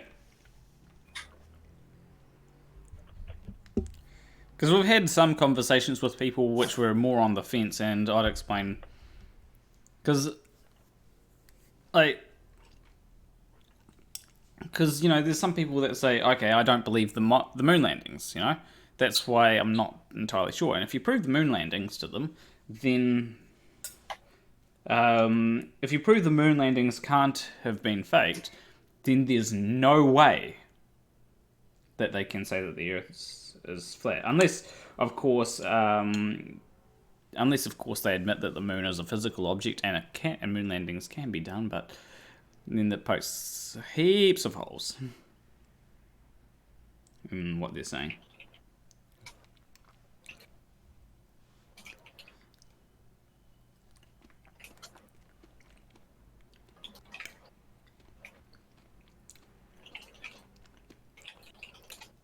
And Yes, ugly German truths. That's me. yeah. I will say though, because I'm pretty sure your name is pronounced Robert Legere, right? Correct. Yeah. Sometimes I will accidentally say Robert Legere instead of Robert Legere. I'm bad with. That's an acceptable variant. I've heard some of the most ridiculous shit with people trying to pronounce my last name, and it's not that hard. I've heard lingerie. I was gonna say, have you heard something like Legere or something? You get Leger very often, Okay.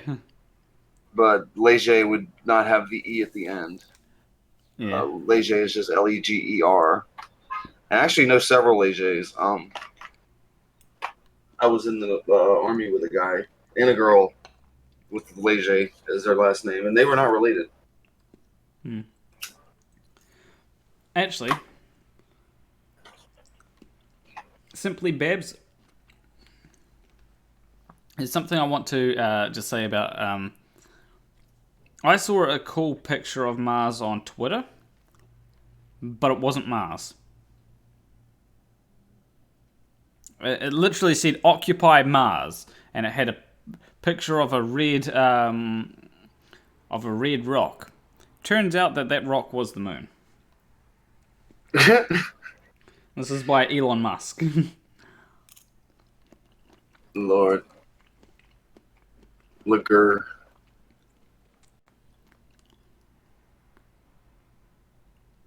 That's fine, the mind says. Someone says, Hey, when you join the Discord, the mind says you'll have to accept the server rules and then the rest of the server will open up to you. You just have to like the rule section. Wait, what? He said he's downloading the Discord app. Yeah, you don't have to like the rules section. That's only some servers. Oh, you don't have that? Yeah, Good. that's only Okay. some servers. Mine, essentially in mine, you just have to give yourself a role, like Flare Earther or Globe Earther. Then you can easily that allows you to get in. Oh, I didn't realize that I had 2 eggs. Jeez. Yeah, I was thinking I just had the 1 egg. I hope you have 2 eggs, man. It turns out that I do have 2 eggs. Hopefully I have enough bread for that.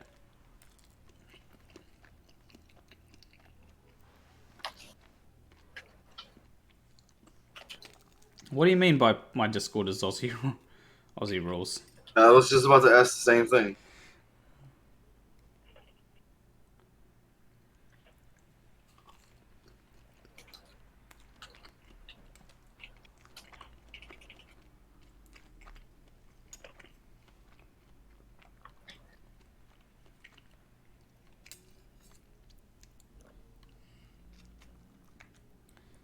German troops, what do you mean by that?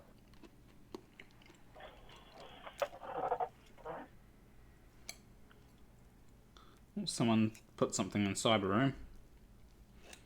What was it?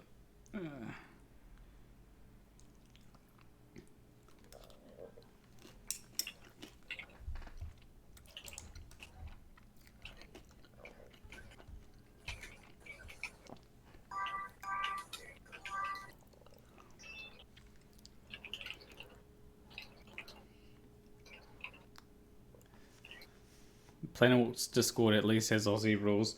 Yeah, essentially my rules is don't be a dick.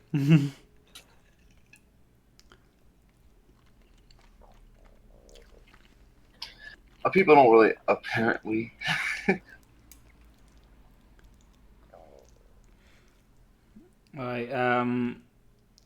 If you violate that rule, then I don't know. I usually mute people. I don't like to kick people. I don't like to ban people. But I prefer to mute people, and I've essentially got a bot that mutes people if I say and any mod can mute anyone. That's a good question for you, sir. And maybe I think you answered this before, but I want to make sure I actually asked you. Why do you keep slow mode on in your main room of the chat? Okay, that's the reason why is because of Right the Hand, right? And partially to do with Dawn as well. It's because people often type at a rate that I don't want to have one word typing things, because otherwise that leads to, by the time you've thought out a proper response, then they have time to spew more, because they type faster than they think. I see what you're saying, yeah. So you have a bunch of incomplete thoughts, and then they keep going on with the same thought in the next text. Yeah. And so it makes responding to them all that more difficult. So they can claim that they can pretty much say, "Oh, I won that debate," and it's like, "No, you didn't. You just gish galloped." So it's basically you never. Yeah, so it's basically to stop gish galloping. Gotcha. Because I do not like gish galloping. I like that word though. Gish galloping. Mm.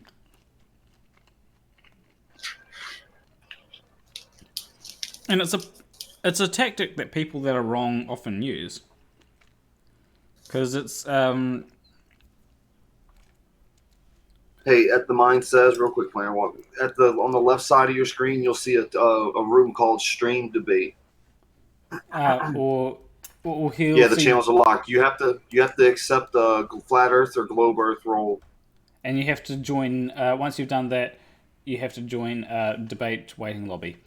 So once you give yourself the Flat Earther or Globe Earther role, the debate waiting lobby will open up and we can drag you in.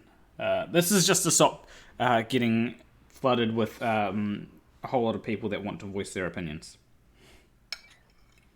Security precaution.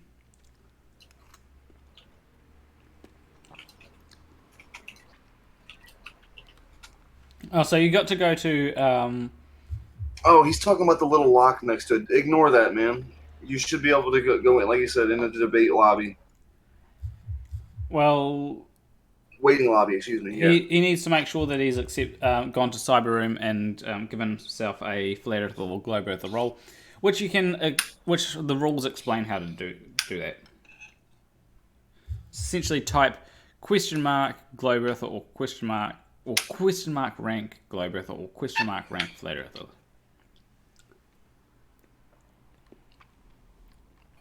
I should probably make it a lot easier by making it... I think it weeds out dummies. I like it.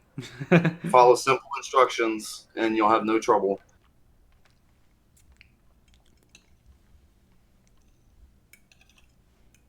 Yeah. It surprises me, though, how many people don't look at what other people have done in there, you know? It's like, okay, what do I do here? And it's like, okay, well, look, Cyber Room. Look at what other people have done there. Exactly.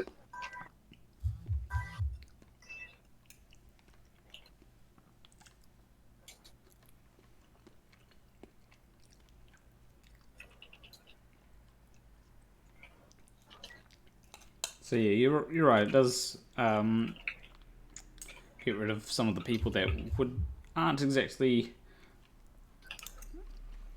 the brightest. Although, to be fair, Flat Earthers aren't exactly the brightest naturally, so... They don't tend to be the majority of them. I have seen a couple of clever ones, though. I'll give them that. Yeah. One of the ones that I thought was pretty clever, right? He's now a Globe Earther.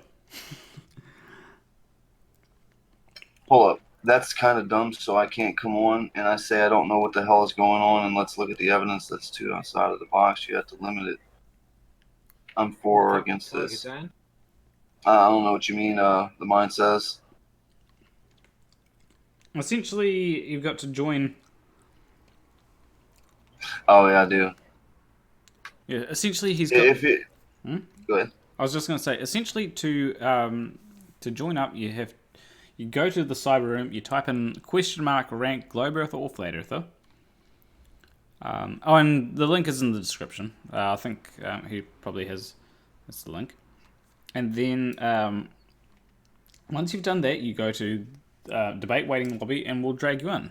This is the reason why we've got it set up this way, is to stop getting flooded with, have 90 Globe Earthers against one Flat Earther. And you also had, you can use a perfect example earlier when D came back in here and just said that stuff about the reptilians real quick and just left. That would be happening the whole time. People would just come in, say some dumb shit real quick, and then drop out real fast. Yeah. That's why I was reluctant to let D on, because I knew that he was just going to troll. Yeah. Or you can just right-click on yourself and select role from there on the pop-up menu. No, they can't do that.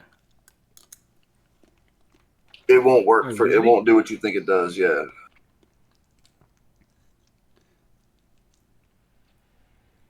Second. I'm trying to see if I can...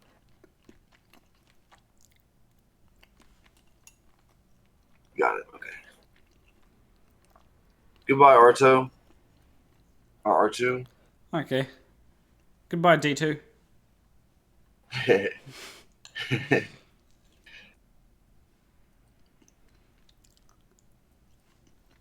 What's the question, Bob? The Discord link? I'll put it back in there just because I did put it out earlier, though. Okay.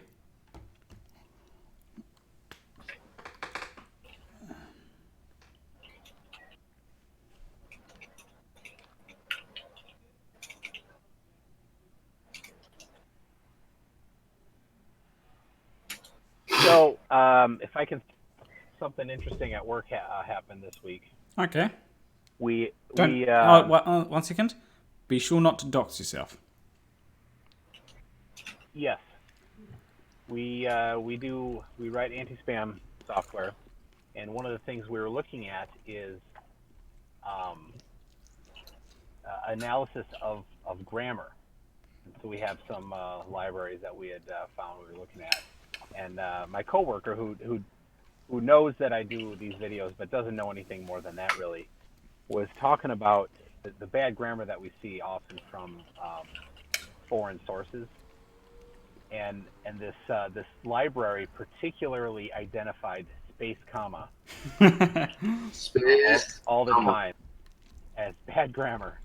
And I'm like, oh, I just start laughing. He's like, why are you laughing? I go, it's an inside joke. Yeah, that sounds. Yeah, that sounds pretty fun. When it comes, there's something that I've got to make a video about, and you just reminded me of it now. Because one of the things that I find is that there's a lot of pseudoscience when it comes to what we are scared of. You know, we're scared of vaccines because of pseudoscience. We're scared of GMOs because of pseudoscience. We're scared of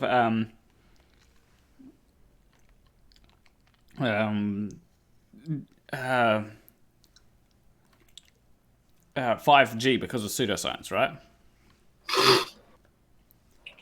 And we're scared of chemtrails because of pseudoscience, right? There's a lot of fear about these things because of pseudoscience.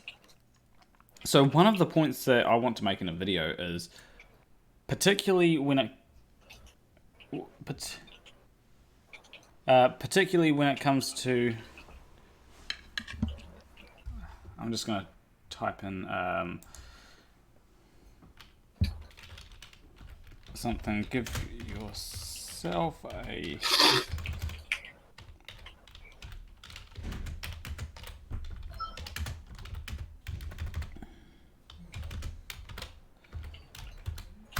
So yeah, particularly one thing that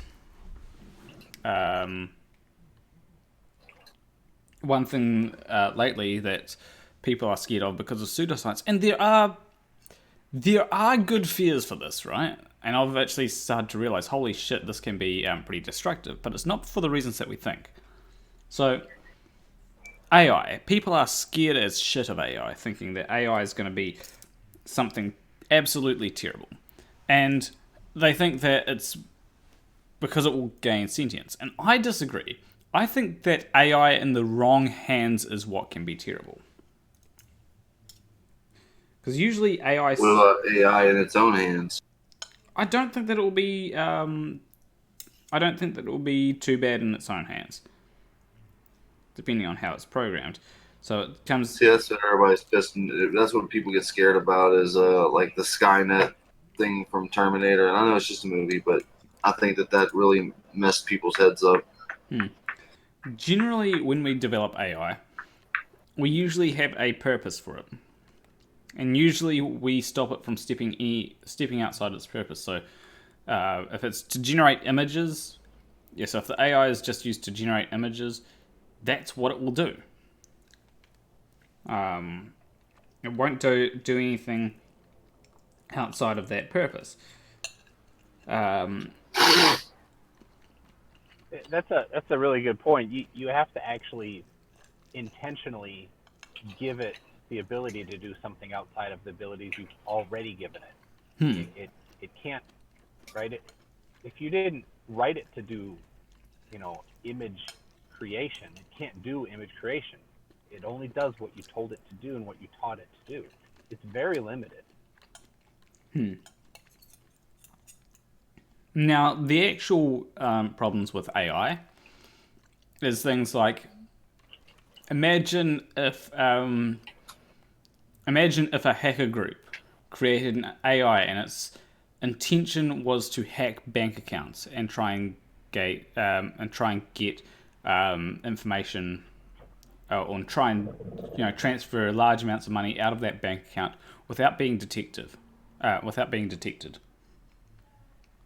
then you could go in and that's where the real problems are, because you could have because it might be able to, because it specializes in what it does, it would be able to find a way much more quicker than any human can. And the problem is AI in the wrong hands. It's not so much AI itself, because AI can be good.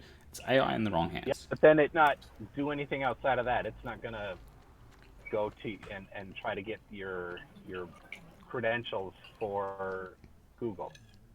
Yeah. But automatically. Yeah, it's more of if just say a hacker group has it, or even these deep fakes, right? Imagine if someone's running for president and then a deep fake comes out of them doing something that they shouldn't be doing, then created by the person running against them. Then that's when AI becomes a problem.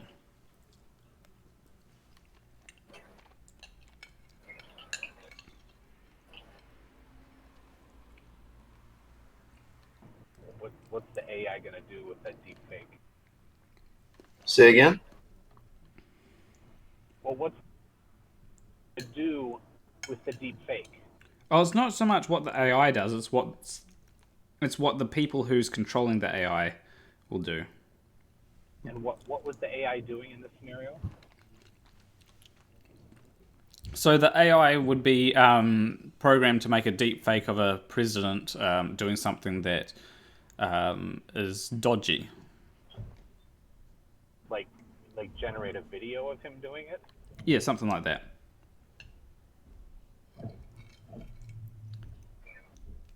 And that's the real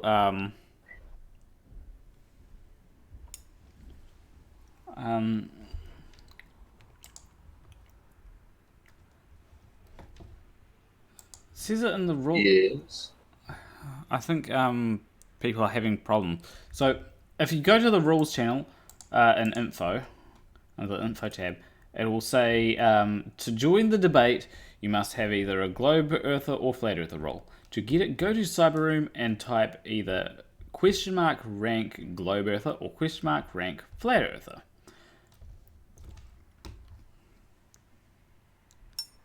There you go.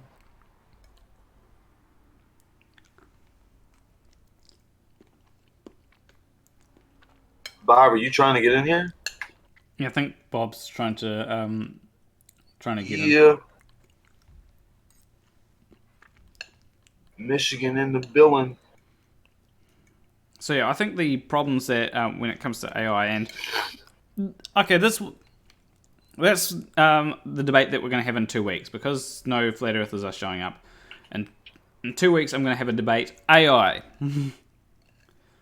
and that'll be entertaining. I do think it'd be a great idea to start dabbing in the other areas of debate, because, like you said, this definitely the flat Earth side seems to be shriveling up here lately. Yeah. Every channel you're getting the same annoying flat earthers, the guys who just know a bunch of Eric Dubé points, and there's nobody that. Some of them actually provide a pretty decent challenge to debate, but Nathan Thompson is not one of them. Why You're an Idiot is not one of them.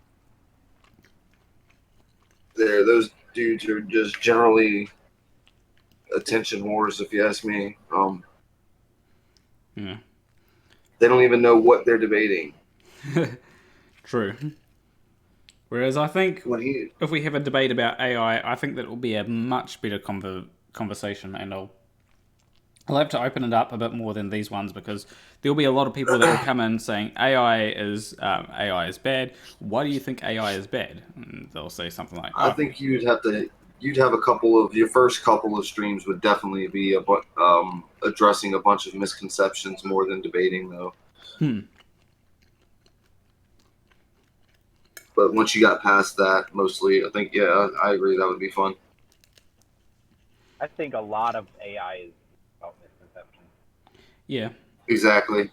It's not going to be like it is in iRobot. Yeah, I was thinking the same thing. Everybody thinks that they're just gonna. Flat Earth Aussie Jesus must have heard you talking about him, Planarwalk. Yeah, Flat Earth Aussie Jesus, come There's on. your Huckleberry, buddy. We'll have a debate.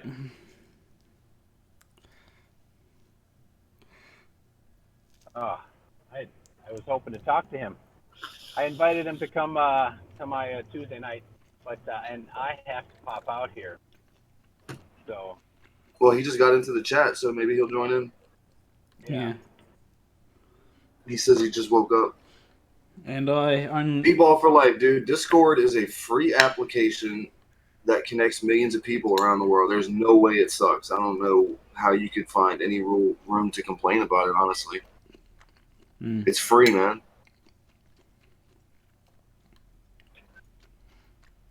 So yeah, I'll I probably fucking love this app. Excuse my language. don't worry.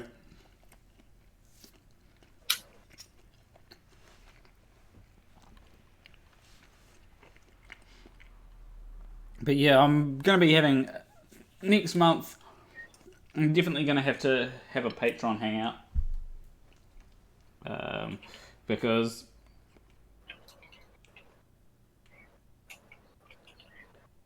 Surrender apparently is $1 Patreon. So not a lot, Sir. God damn it, not a lot. Flat Earth Aussie Jesus. We're kind of waiting for Flat Earthers to show up because none of them have been. Although if you want to show up, we can discuss what makes things full. Droppity. Absolutely. Isn't the formula for Droppity M1 times M2 over R squared? And yes, we promise to keep things civil.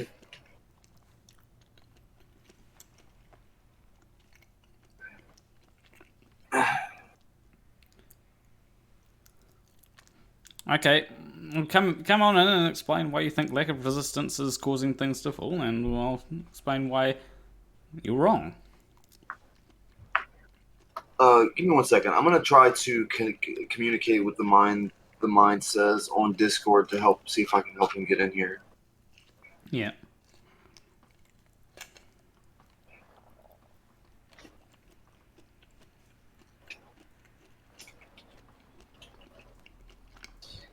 The mind says, "What is your Discord handle, sir?" No problem. Flat Earth Aussie Jesus. Okay. The moon is falling, Tram. Womp womp womp. Yeah. It is 100% falling. Just falling. We're falling with it. Yeah. It's falling towards the sun.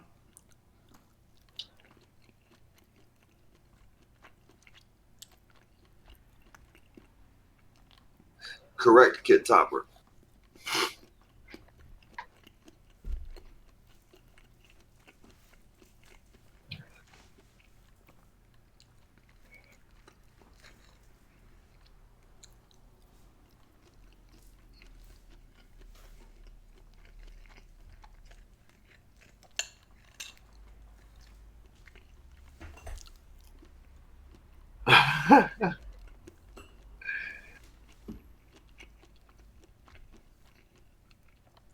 I was really hoping that this stream guy would show up because I absolutely love hearing about how we fake the moon landings, yet no one has ever exposed it.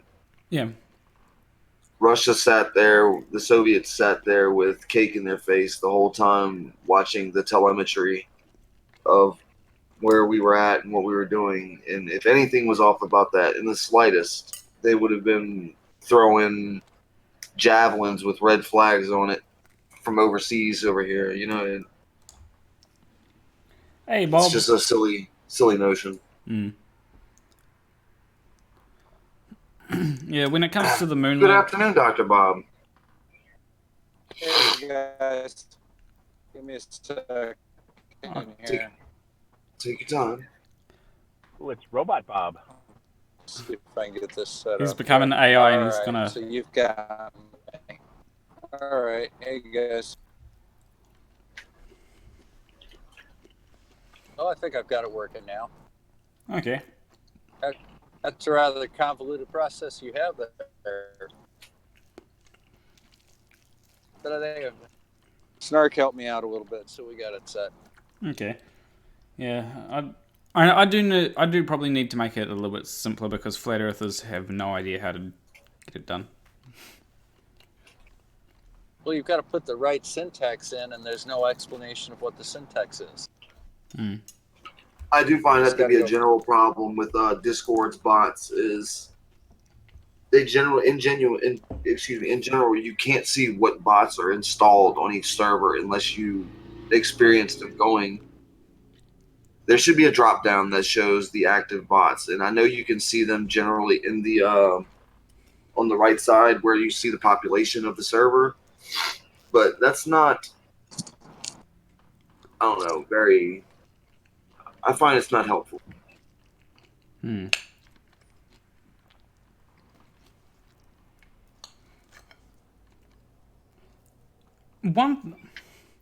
One thing I could probably actually do if we have more intellectual discussions is I could probably actually bring people on like Landon Noel who might have a good idea. You know, bring actual computer people on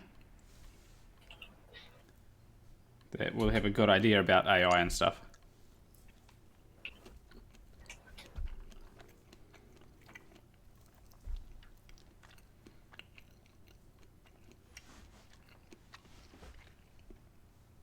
I think I'll just kind of hang out here unless something comes up that you guys want me in on. Yeah, I'm hoping I that want you in on everything, buddy. I'm hoping that Flat Earth Aussie Jesus will join. Yeah, I think he said he's 1 minute debunk. You haven't missed any fun. There's no flat earthers that showed up, and actually you're in time for the fun because Flat Earth Aussie Jesus just showed up. Yeah. Cool. And we've got someone who's He's actually a little bit more interesting to talk to than most of them. yeah.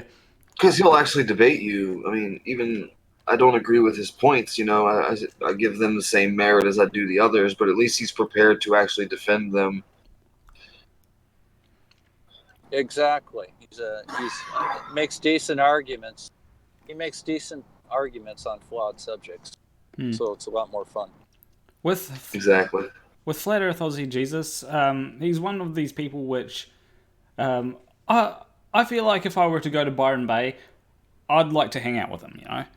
I feel like we could have a fun time hanging out, not talking about Flat Earth, just hanging out, you know. I think he would be kind of fun.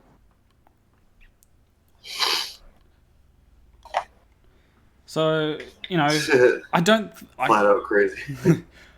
I don't think Flat Earth crazy Jesus. Sorry, go ahead, whatever. I don't think I could do the same with someone like Nathan Oakley. I don't think I could go and have a beer with Nathan Oakley. I feel like Dell would be the other exception that I could have a beer with, but I don't. I think I would just be laughing the entire time with Dell. Unfortunately, I don't speak the language, but I don't know. Maybe Phuket would be fun to hang out with once. Maybe.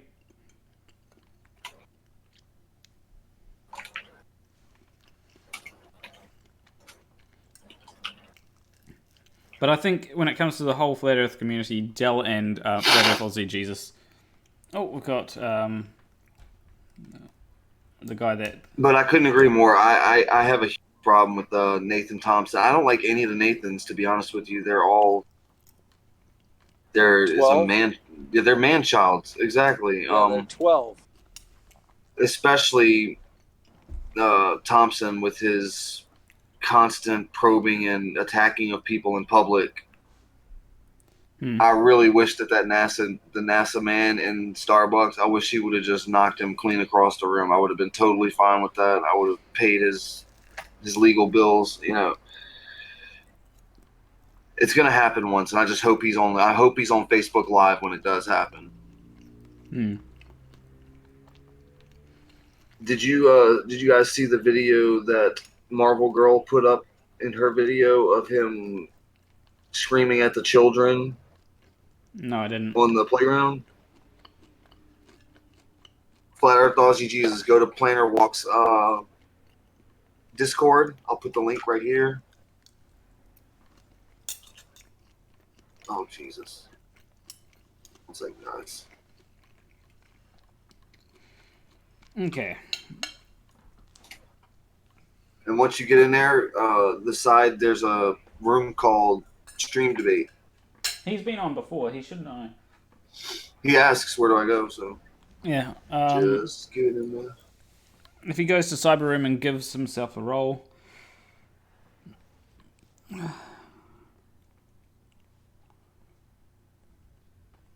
But yeah, anyway, he was sitting there, and it started off. He was talking to a school bus driver, and he's trying to just BS him about the flat Earth, and then it goes from that to him screaming to the children on the playground there, waiting to leave, or they were on recess or whatever they're doing, and he just starts trying to hand them pamphlets, and the bus driver comes flying off the bus, yelling at the kids because they should know, they did know better, I'm sure, than to go grab things from a stranger on school property. So I'm just going to say, Flat Earth Aussie Jesus, you need to...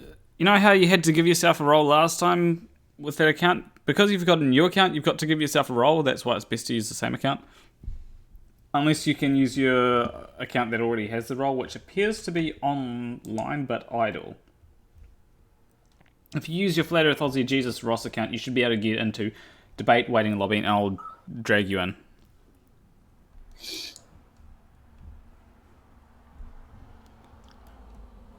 And that should be good.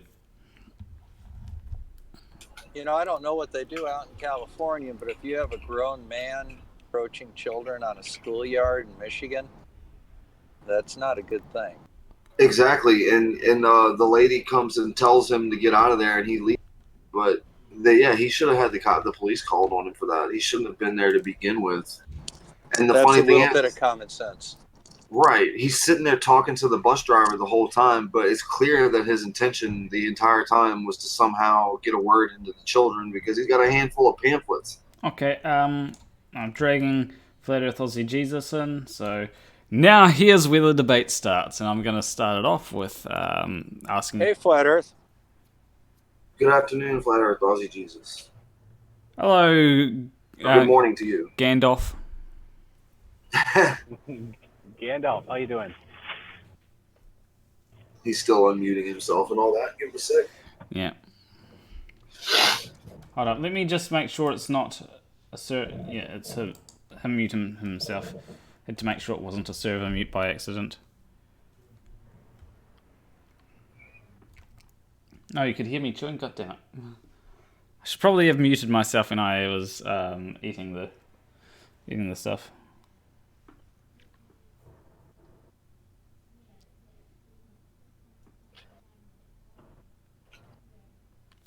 Well, Planner, I've only got about another 15 minutes, but okay. I'll hang out and I want to hear what he has to say. I'm glad you stopped in, Bob. I am too. I've been meaning to come by here. Well, I did actually... Someone says stop calling him Gandalf. That is an insult to Gandalf. There is actually one other thing which I've heard. Oh, so there should be something that... There should be a microphone icon, Flat Earth Aussie Jesus, that you can tap on, and that will usually unmute you. Are you using your phone, or are you using a computer? If you're using a phone, it's something that you can tap on if it's...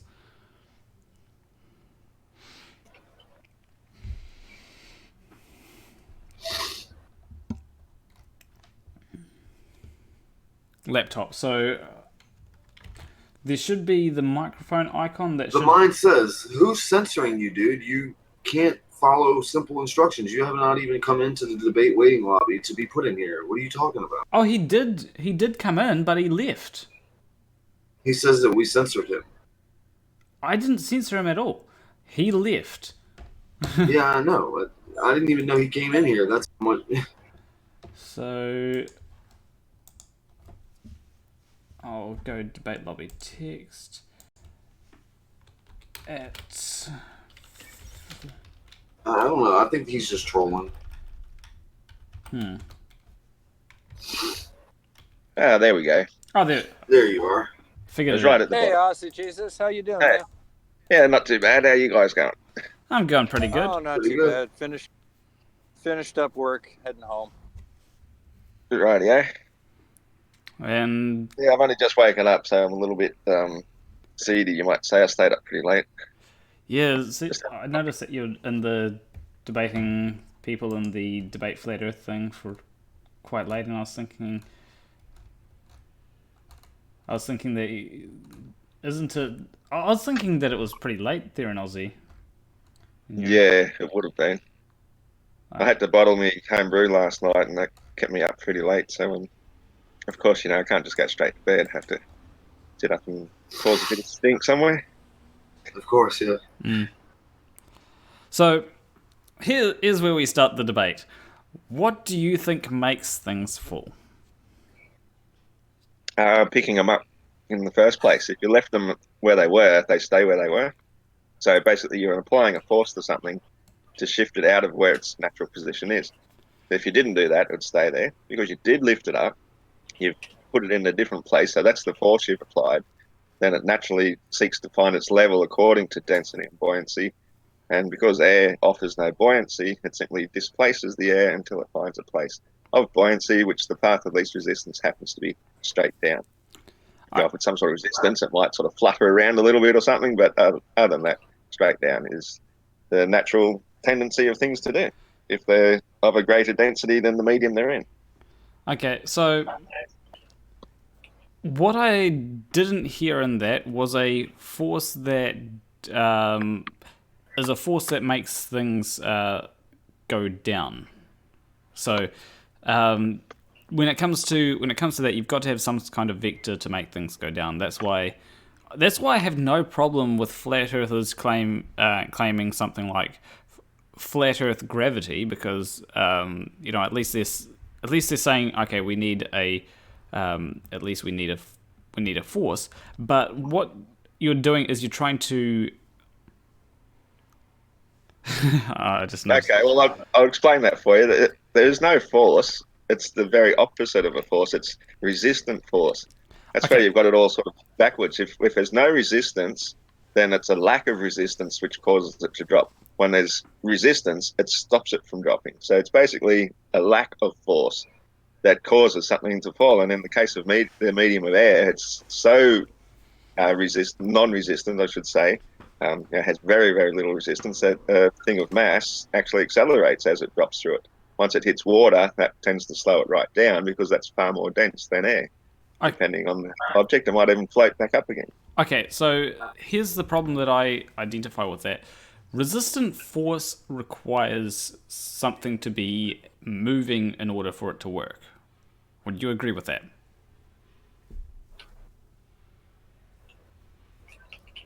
Yeah, and that's the case when you let it go. It's nothing holding on to it any further. It's got nothing to resist it, so that's why it drops. It's the lack of a force, not an actual force. So what you're saying is that, and I'm just trying to understand what you're saying here, because it's very difficult, seeing as it's not really, because in Newtonian physics, everything that moves must have a force, right? Yeah, as I said, picking it up, that's the force. So or shooting it up or whatever, somehow moving it, applying a force to it in the first place, that's the force. But that's only a force one way. That's saying, okay, if we make it go upwards, it'll go upwards. There's nothing about physics that says that it must go down again. Nothing. There's a song. What goes up must come down. Everybody knows that song. But nothing. Are you saying the force is stored in the object? Potentially, I suppose you could say it like that if you want to, but really, it's just responding to the force applied to it in the first place, which was picking it up or shooting it up or whatever you did to put it up in the first place. Well, in order to retain that force, you'd have to store it somehow, wouldn't you? How do you No, store no, because force in an object that you lift up? no, it's as I said, it's just seeking to find its place of buoyancy in the overall scheme of things, which it finds according to its density, and the fact that air has no resistance. That's why it just drops back to its place where it's most suited in the overall scheme of everything. Everything finds its place. The whole density tower proves where everything sorts itself out by itself because it displaces the less dense thing, which pushes it above it. So it's basically, in a sense, you could say it's repelling air above it as it's dropping. Okay. Flat Earth Aussie Jesus, about the density tower, why doesn't it work in a 0G flight? Well, first of all, it's not 0G, it's just a free fall drop, and it appears to be 0G. It gives you the illusion of it because the plane's dropping around you at the same time. But because everything is falling at the same time, it hasn't got anything to resist against. It's only when it's at rest that it can find resistance against, say, the base of the density tower, and then everything will sort itself out. But while everything is in free fall, it's got no reason to sort itself out. It's all just dropping at the same rate together. But if it's due to something like relative density, what should happen is it shouldn't matter if it's in free fall. It should go, okay, well, we're going to sort things out due to density within this frame of reference. Within the frame of reference. Yeah, and as soon as it comes to rest, it does. Yes. But because it's all dropping at the same rate, it's all falling through the same medium of air. It's got no reason to sort itself out through a different medium until it's reached the place of buoyancy. Can you repeat that? So, once it's reached a place of buoyancy, which is rest, then it's got a reason to sort itself out according to the other mediums around it. But while it's all falling through the same medium of air, it's all falling through the same medium of air, and it doesn't matter what your mass is as you fall through the medium of air. We know that different masses all fall at the same rate. So therefore, there's no reason for them to sort themselves out according to any other medium. So here, if I throw something in whilst in a 0G flight, that thing will act within its own. Will act as a if I throw something in a 0G flight, what that will do is it will act in the same way as if I were to throw it in a normal flight. The only difference is that it won't be pulled downwards due to gravity because it's already falling. If there was a force that was causing things to fall with like relative density, then in a 0G flight, when I throw a ball, that should also fall due to relative density, but it doesn't. No, it's an interesting thought. I've never really thought about what happens if you throw something in one of those free fall flights. I think you should stop calling it 0G because it's completely not 0G. There's no such thing as 0G. Yeah, it's still in the same G as everything else. But yeah, in one of those free fall drops, I've never considered what would happen if you threw something up, and I'd actually be curious to see a video of somebody throwing something up as to what actually happened, because I would think it would sort of go up and hit the back end of the plane and possibly stick to it because it hasn't had a chance then to drop because you've applied a different force to it, pushing it away. I would think it would stick to the back of the plane, right? Or the top end, back end, as you're dropping. Planter, you mind if I get a quick clarification on something that is confusing me? Go ahead. He's using the terms buoyancy and density interchangeably. I was wondering if they're the same thing or they're somehow different, and if so, how are they different? No, they're not the same thing. That they're part of the same equation. Like if something doesn't have buoyancy or sufficient resistant force because of its density, that's why it keeps dropping. So, but because air has no buoyant force, that's why it doesn't fall up, as people keep liking to ask.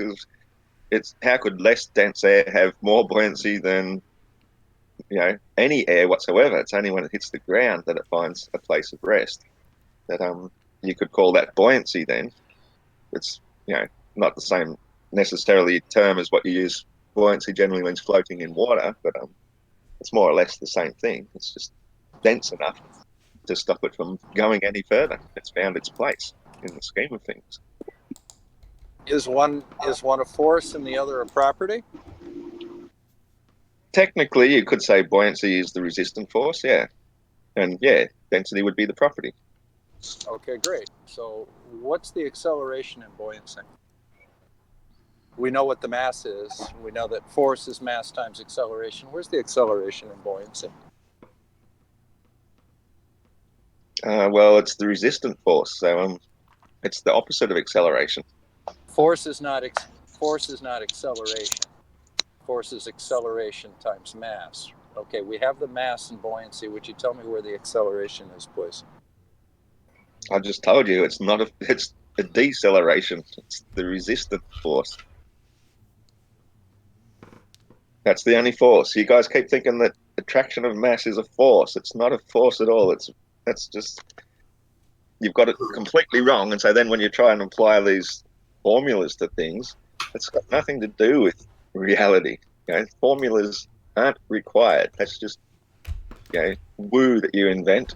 And fair enough, you might need it for certain things when in engineering, when you're trying to make a boat or something that's going to float or whatever it is you're trying to make. In that case, it has some merit. But apart from that, when we're just talking about reality, why does things fall? Why do things float? Is the a only floating force boat is resistant reality? force. Is a floating boat reality? Is that a question? Seriously? Come on. Yes, it is. Is a Because you said floating in boat? engineering, yeah, you said in engineering that a floating boat, these things are useful when you're looking at like floating boats. And I asked you, but you said it's different in reality somehow. So I asked you. Well, the thing is, they were making floating reality. boats well before they were making up these formulas to try and measure things. So, of course, something floats due to resistant force.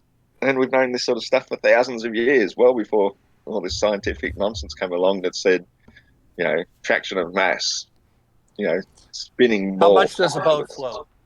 How much does a boat float? How do you figure out what the cargo capacity of a boat would be and still float? Oh, I don't know that. Well, you would use buoyancy for it, but how would you calculate the cargo? How would you calculate the cargo capacity of a large boat? Too many variables, mate. How would I know? Well, it's a pretty simple problem. If you say so, that's fine. If that's your concern, then you go ahead and do it. It's not my concern. Fair enough. Yeah.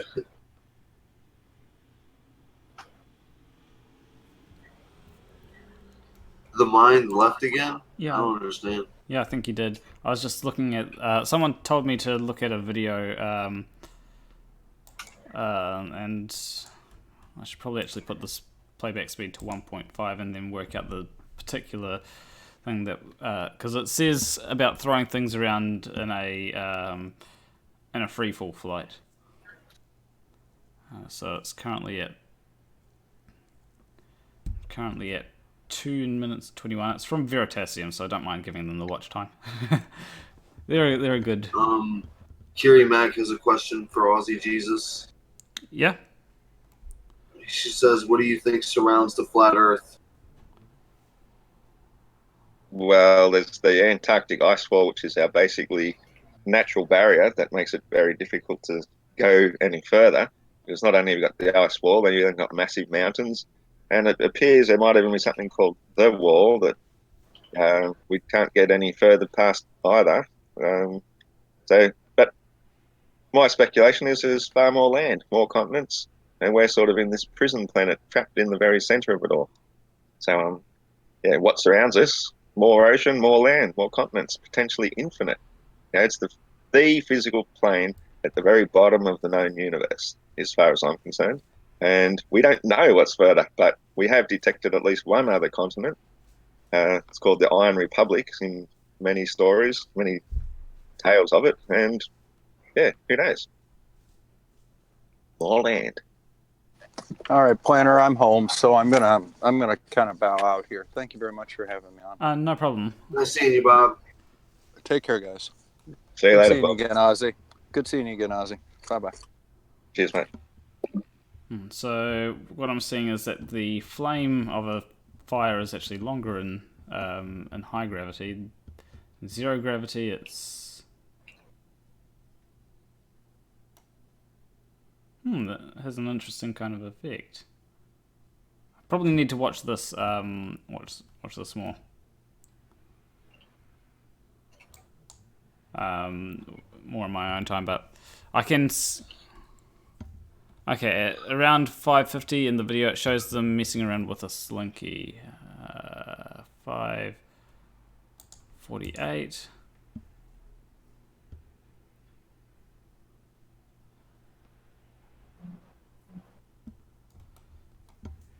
Well, I got a question for all the globe believers. Sure. Is if you believe that the Earth really is spinning at a massive speed, just over 1,000 miles at the equator, and incrementally less further from the equator you get, how come whenever you throw something up in the air that you never have to take that into account? And when I say throw up in the air, let's talk about something, say with a bit more oomph than just throwing. Let's say you shoot a cannonball straight up. How come when they did these tests, I don't know when the English were doing them, at least 100, maybe 200 years ago, how come when they shot a cannonball straight up, it would still fall straight back down, sometimes straight back into the cannon from which it was fired? Because the cannonball has the same relative motion that we do. So the cannonball is also traveling 1,000 miles an hour in the same circle that the planet is.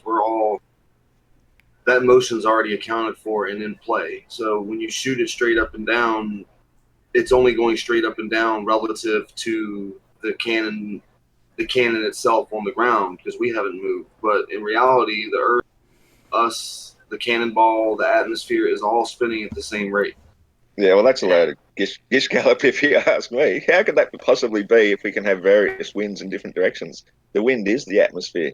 How can you possibly say that all of that is moving at the same rate? Wouldn't it have to be moving incrementally faster and faster, higher up, in order to stay relatively as one sort of thing? It's on a still day, for example, you have to be saying that the air, as you get higher, is moving faster and faster and faster, just to give the illusion of being perfectly still. Whereas in reality, I think it's far more simple, Occam's razor, to say maybe the air is actually perfectly still. Well, did you know that flights from a place to New York to California, so LA to New York flights, one way is actually half an hour faster than the other way, due to the air currents being produced by the Coriolis effect? I don't know about that, but you might be onto something there. But it's certainly got nothing to do with the Earth's spin, does it? Because a plane going against the spin would be going twice the speed and get there in a fraction of the time, whereas if you're going with the spin, you're actually going half the speed of it, and you'd never get there. You're far better off going the other way and coming around the backside of the planet to get there if it was in fact spinning. But when you mentioned Coriolis effect, that is an interesting one, because I do believe there is such a thing, and that's due to the sun itself is going around us. It goes around us at the equator, and just the same as like a boat going through water, on either side the water spirals off in opposite directions, opposite vortices. So the sun going through the atmosphere does the same thing in the air, and that is why high and low pressure systems go different directions on either side of the equator, because the sun is what's causing it. So it might create currents in certain places, like in the US, that assist going one direction more so than it does going the other. It's got nothing to do with the spin of the Earth. In fact, the spin of the Earth makes no sense, because the whole Earth is spinning the same direction. So why would they go different directions just because on different sides of the equator? So the Coriolis effect, in your idea there, on the northern solstice, which we just had this weekend, then the Coriolis effect, because the sun is over the Tropic of Cancer, would have to be extending in one direction just down to the Tropic of Cancer, and extending from the south all the way up to the Tropic of Cancer. But we don't measure that. The Coriolis effect is consistent regardless of the time of year. That's a common fallacy. It's a common fallacy between flat earthers as well. The fact is the sun is always going around the equator. That's why it's precisely 24 hours each and every day. The thing that makes it look as though it reaches the Tropic of Cancer is because it gets so much higher. So when something gets further away, it appears to make a smaller circle. And that appearance is still a real thing, because what you see is what you think is reality. So it's actually further away from us, making it look as though it's going around the Tropic of Cancer. If it's getting further away and that makes it look like it's going around the Tropic of Cancer, then what makes it look like it's going around the Tropic of Capricorn? Descending back down again. If you've seen the Sun and a lemma, you've seen the Sun and a lemma, that figure 8. Hold on. No, I just want to make sure I understand what you're saying. At its lowest, it's closest to the equator, and that's when it appears to be over the Tropic of Capricorn. Correct. Yeah, everything is an apparition, an illusion, and it's all distance and perspective. It's a vertical movement that makes it appear to be a horizontal movement. It is a horizontal movement, but it spirals up and down throughout the year. That's what I'm saying. If you look at the Sun and a lemma, the Sun and a lemma gives you a visual map of the sun's path throughout the year. The 2 crossover points are the 2 equinoxes. The top part where it peaks at the very top is the June 22nd winter solstice for us down here. December 22nd is the summer solstice, or your guys' winter solstice. And that's why it appears so far south, because it's so much closer to Earth. It's so close that from the far north, or the inner side, it actually, from the far north, you can't even see it at all. It barely gets above the horizon in some places. And that's why they call it the Son of God. And then they say on the winter solstice, it dies on the cross, which is in the south. The Southern Cross is where they travel and see this cross in the sky. And they say, oh, the Son of God has died on the cross. And then 3 days later, they see it peak above the horizon again. And they say, the Son of God is born again. That's why they always celebrate the birth of the Son of God on December 25th, 3 days after the solstice. Sure, but all right. But I'm just trying to get some clarification. That you're suggesting that it's lowest on December 22nd. Correct. And it's highest on June 22nd. Yes. And that height difference makes it appear to be horizontally different in location. Yeah, exactly. Okay, yep. And so what what makes it appear that way? Because you had first said, and when it's higher, it makes it look farther away. But you're going both sides with it. Yeah, okay, because there's then the next aspect of the way we view the sun, we don't actually see the real sun. What we see is an apparition created by the gases of our atmosphere. And because these gases are constant height, the apparition we see will always be a constant size. It just appear to move north as it gets further away, south as it gets closer. But we are still seeing an apparition, which is unique to each and every viewer as well, because you're seeing it through a different part of the atmosphere than somebody, say, 1,000 miles away. They're looking up at the sun through a different part of the atmosphere. So they're going to see the same sun in a completely different place from their point of view. Sure, but you didn't give an explanation that explains why at one point it appears higher and at one point it appears lower. You just said the gases in the atmosphere, but that doesn't explain to me why. It doesn't appear higher or lower. It's always the same. It appears the same height the whole time. Yeah. But why, when it's high, does it appear horizontally one way, and when it's low, it appears horizontally a different way? All you did was say gases, but that doesn't really explain to me in a way that I could, model out or predict or apply a formula or anything that I can use to make predictions. No, and that's the whole problem. That's why it is such a mystery. Because think of it, the atmosphere, for example, a bit like, say it's a big sheet of cardboard, and every time you look up at the sun, you are piercing a personal hole through that sheet of cardboard that's unique to you. So somebody in a completely different place looking up through that sheet of cardboard, they pierce a hole that is completely unique to them. So you're both seeing the same thing, but from a completely different position, it will appear to be in a completely different position. And that's why it can cover so much more surface than we think would be logical. It's kind of an illogical way of thinking things. We tend to think that what we see is what we get. It should be self-explanatory. It should be very straightforward. On the ball earth, everything is quite simple. But in reality, it's quite complex, and that's why we've had such difficulty understanding it for so long. And so how did you come about this information? Just by studying and learning and looking at as much information as I possibly could. I have an excellent link. I don't mean how you read and you. I want to know the process that you used to test and confirm to get to this position. to have this knowledge? Well, first of all, I question everything, and for me, it was a major problem as to how we get so much sunlight in the southern side of the equator during our summer when there's only the one sun. How can it possibly give 17 hours in the extreme southern continents when one part of it should be, technically you should get no more than 12 hours maximum if the sun is going around above a flat planar Earth. So it was a major problem. But once you really start to study the properties of light itself, hold on. then it makes sense. Just get into the actual properties and how you got to it. Don't tell me the story about how you wondered about it.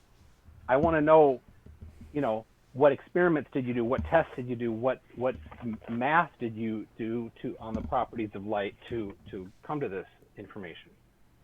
Well, a lot of it was just going out and watching sunsets and seeing for myself the various layers of noble gases glowing. And then I came across this very excellent video. I forget who did it. It's on my playlist of perspective videos. It's about the 5th one down, where this guy uses a Tesla coil and various tubes of different noble gases. Neon is the main one. And as you bring the gases close to the electromagnetic source, they start to glow. And they glow all the various colors that we see precisely in the sky. And so we think then that the sun is some sort of electromagnetic force. I don't know exactly what, but it's some sort of power generator. It doesn't give off light itself. It doesn't give off, no thermonuclear explosions, no burning ball of gas, nothing like that at all. Some sort of electromagnetic force that when it interacts with the gases of our atmosphere, it causes them to glow. And that's why we get daylight. And as you see the various colors fading as the sun gets further away, we get twilight in all the various neon colors. So which noble gases are causing this? I don't know exactly off the top of my head, but I know neon is one of the main ones. Okay. I do want to just... There's only 2 that are lighter than air, but all right, go ahead. I was just wanting to ask a question that was in a super chat by Chris Kelling for $5. How come there are different amounts of hours in the seasons? Well, again, that's a perspective thing that exists locally because of the relative height of the sun compared to your local position. So, here in Australia, for example, as it gets nearer to us, we get longer and longer daylight hours. It's very difficult to explain without being able to visualize it in your own mind in the first place. So if it's sort of all new to you, it's very difficult to grasp. But in a sense, you would say that light is bending, but it's simply to do with the properties of the atmosphere at the true scale that they exist, which is why you can't make a model of it, because you have to model it at real scale in order to do it, in which case, the model is reality. So on the globe model, I can predict exactly when the sun should set based on what time of year it is, which means that it will have a different tilt and where my latitude is and longitude and all that kind of stuff. We can do that on the globe model easily, and something that the globe model predicts should happen, whereas the flat Earth model has no clue. Well, that's not true. It's still exactly the same. Nothing changes. It's just that you interpret reality a bit more accurately in that we're not tilted. We're not on a spinning ball. It's the sun which is moving. It's the sun that creates the so-called elliptical orbit. But they say it's furthest from us while the north is in its summer. It's simply because it's higher. And because they can't measure things properly, because they don't understand the properties of greatly exaggerate the distance of that. Whereas it's only changing by a degree per day, as we call it, which makes about a 4-minute difference. It rises 2 minutes. At the moment now, it's going to be rising 2 minutes later and setting 2 minutes later each day as it comes back down towards us. And this same phenomenon is therefore done in reverse from the north side once it passes the equator, the equinox, because it then appears much lower in the sky to them. So, but you find the seasons are not diametrically opposite at all. We think they are, but you find the south actually has much longer and hotter summers. Everywhere around the equator, is virtually summer the whole time. Whereas the far north doesn't get anywhere near as cold as what the very far south does, because the sun does shine quite high in the northern winter, but it doesn't get low enough to go to the extreme southern parts. That's why Antarctica is constantly in deep freeze. There's no native vegetation, hardly any native wildlife apart from penguins, seals, and walruses. Other things that spend a lot of time in the ocean. They're completely opposite as far as seasons go. And when we look at the native skin colours as well, just the native colours of people, fair-skinned people only come from the far north, where the sun is furthest from us. As you go towards the equator, skin tones naturally darken. Then as you go further south, they get darker still. They don't do the reverse and start to lighten up again. So it's sort of proof that the sun, being much nearer and closer for the southern outer side, is reflected in natural skin tones of native people as well. So, first thing I want to say is I got a super chat from John Rapp that has a question for you. Flat Earth Aussie Jesus, why can anyone between the tropics look straight up and see the sun at noon at certain times of the year? You see the sun at noon straight up all year round. I mean, directly up. Directly up, well, that would be near the equinoxes.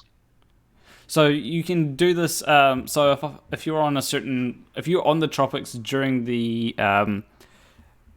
the solstice, I think it is, you will be able to look directly up and see the sun directly above you. You could even sometimes there'll even be no shadow. Whereas that would be the equinox. The solstices are the extreme north and the extreme south. Yeah, I mean, if you're on the tropic, right, during the solstice, that corresponds to that tropic, then you'll be able to have something with pretty much no shadow because the sun will be directly overhead. Yeah, that's where it will appear to be due to its relative distance or height above. So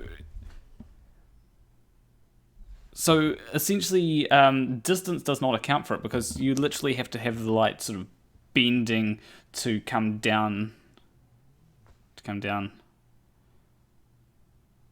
Well, that's the whole mystery of it in a way, that explained by the fact that it's an apparition of the sun. The real sun is still where it always is, above the equator, but because it's so much nearer, it appears to be in a different place. It's a perspective. If you don't understand basic perspective on the ground, which most people don't even get that with the convergence point and so on, then it's much more difficult to understand things much higher as well, and how the distance or height above us can make it appear to be in a much different place. Yeah. So I also want to bring up something that AB Science made a good video called Flat Earth Sun Thought Experiments, right? Yeah. And so essentially, you said how the southern hemisphere is much warmer than the northern hemisphere, right? In general, but it's also mostly ocean, so it keeps the temperatures a relative constant. But if there wasn't so much ocean and it was as much land as what's in the north, it would be extremely hot, yes. So, yeah, that's the opposite of what the flat Earth predicts. If you go by the if you go by the azimuthal equidistance map. So on the azimuthal, I don't know how accurate that one is, but it's the best we got at the moment. Yeah. Simply because it's all based on the fact that everything's based on magnetic north, which aligns with Polaris.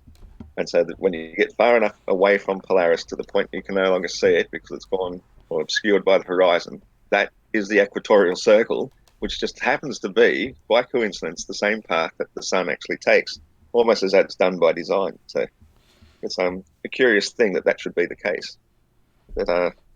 So the maps are made in that accordance, and because they used the Polaris for navigation, the outer side wasn't navigated quite so well and accurately for a very long time, and it was still based on the assumption that it's going in ever-increasing circles around Polaris, which is where it basically all goes pear-shaped.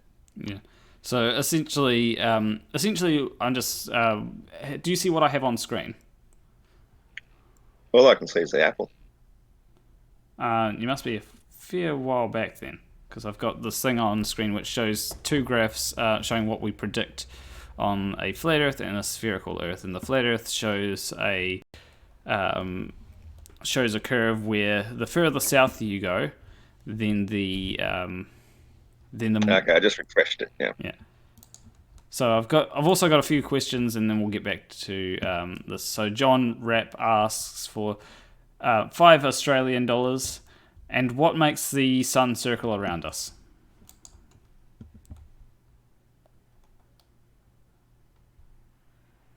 So are you talking to me then? Yep. I'm not following your graph. What's it saying? Oh, so first I've just got to ask a question from John Rapp, who donated $5 Aussie dollars, saying, and what makes the sun circle around us? Well, we don't know what makes it work. If we're going to look into it from a very esoteric point of view, we would say that everything was created by God, for God, and for all of God's creations, and that the sun itself is actually an angel, the greatest angel, the one that they call Lucifer, the light bearer, and it's basically charged with the duty to transform the light, the heavenly light, into the physical realm. So, if we go down that path, we could be talking in circles for ages, but we don't know what makes it go around. We just know that it does. That's a given. We all know that it does.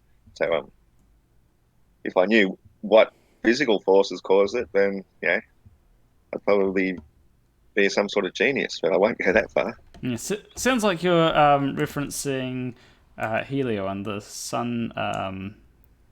How it's pulled by, how he has I forgot what the name of it is. Pulled by chariots, or chariot. A couple of horses. Sounds like you're referencing Helio. These are the same people who it's claimed said that the Earth was a ball in the first place. The ancient Greeks, all these philosophers come up. They called all the planets various gods, lesser gods. That all the wandering stars are lesser gods. They said that the sun was pulled by Apollyon or Helios in a chariot, and yet we say we've known for thousands of years that it's a globe. So we're talking about all sorts of different superstitions, but you cherry pick just one of them and say that was the right one. Everything else was just superstitious nonsense. Well, it comes down to what we can actually verify. We can't verify that the sun is pulled by a chariot, but we can verify other things about the sun, like that it is actually that it casts different angle shadows at different latitudes. Yeah. Which is a bit like, say, if I lined up a row of batteries, stood them on their end, across my desk, shone a torch above them, measured all the various angles of the shadows, I could work out a formula, say just how spherical my desk is, how big and round it is. And mathematically, that would be 100% correct. And that's all they've really done. But in reality, we know that the table is perfectly flat all the way across. Well, you see, I just wanted to interject real quick. I just wanted to say I made it onto the show finally. I don't know what's going on, but I keep on getting kicked out. I might get kicked out again, so I'm just letting y'all know. Okay. I do want to just address what Flat Earth Aussie Jesus said there about the before reading out a couple more super chats. So when it comes to the batteries, if you were to take if you were to shine a light, you'd actually be able to work out exactly where that light is in relation to the batteries by knowing the height and the length of the shadows of those batteries on your table. On a and if the Earth was flat, we should be able to work out the height of the light and how far away it is from the table based on that. Yes, but again, you're faced with a much different equation when it comes to the fact that, like I said, each place has its unique view of the sun. It's not the same view. It's because the apparition of the sun is created at a different height, which is the height of the atmosphere, as opposed to the actual height of the sun, which is an unknown variable because it's constantly changing. We can see the effects of it as it changes up and down, but we're still not going to see the true sun itself because it only becomes visible to us when it reaches that particular height in the atmosphere. Hence why it's always appearing the same size, no matter how far or near it is.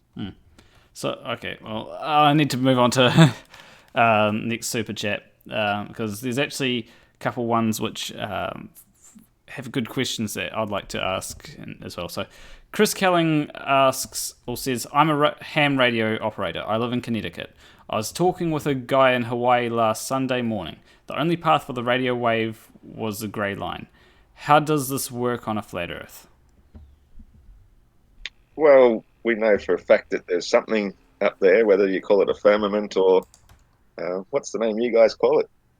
Something that bounces radio waves off it anyway, the ionosphere, I believe.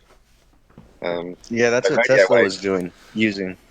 So radio waves can propagate all across the plane because they're going in a big sine wave. They bounce up and down, and that's pretty much how all radio, radar, and so on works. So to me, it doesn't have to be a dome as such. It can be just a flat, stretched out like a tarpaulin, as the Bible says, the rakia. It could be just a layer of sort of a frozen gas floating on top of a layer of gas, way up very high. And that's why it's known as the glass ceiling that we can't go beyond. So radio waves could quite easily bounce off that. Can I say something about gravity? Yeah. I wanted to say that one thing that people don't really talk about or associate with gravity is, the electromagnetic field, because that has a big role to play in something's gravitational field. And mainstream science or society, they always claim that we always think that we know what's right, but 100 years down the line, there's always some shit that we miss that we could have thought about more or focused on. All I'm saying is we don't know everything, and we're always going to keep on continuing to learn. And the theory of gravity is just that, it's a theory, but whoever's holding this debate, I kind of can tell that people who like to defend the globe Earth, they really like to be intellectuals, and in reality, they want to act like they don't believe in anything, and they don't, like, they're all logical, but in reality, their religion is science. Science can be a religion. People don't want to. Okay. Yeah, people don't want to believe it. Okay, that's it. I'm done. Yeah, I was just going to say, I'm going to address. No.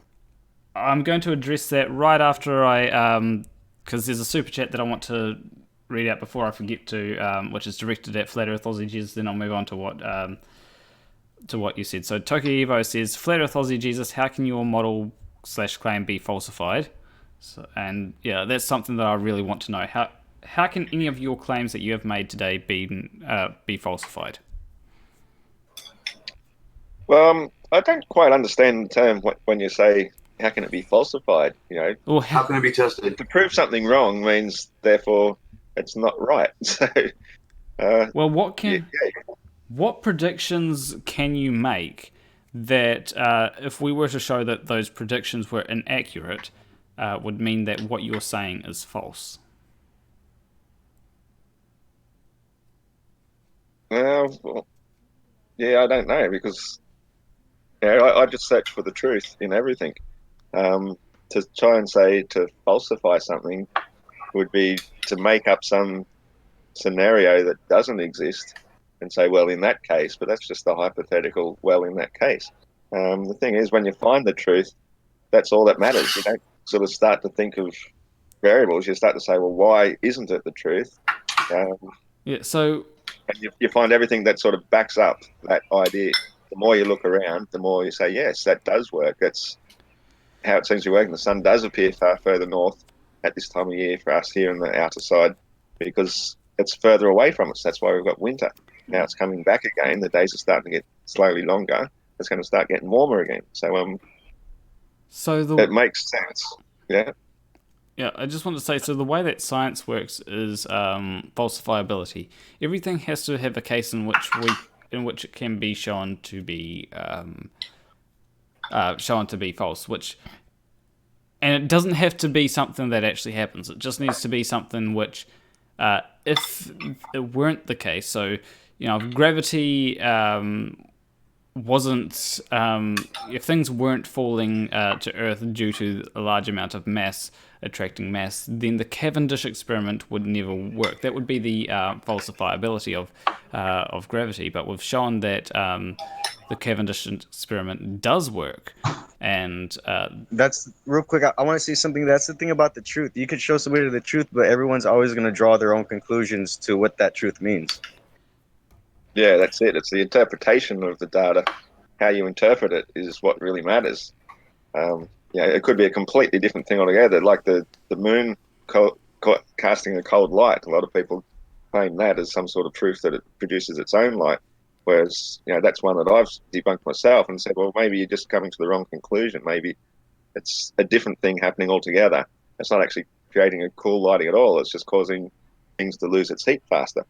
Because the things you're talking about are like hundreds of years old, and when anybody ever tries to question the science, there's always people who dogmatically believe things and never even consider talking about the other kind of possibilities. So yeah, exactly. Yeah. So I want to address what you've both been saying. So the way that we work out whether something is false, like let's take the cold moonlight.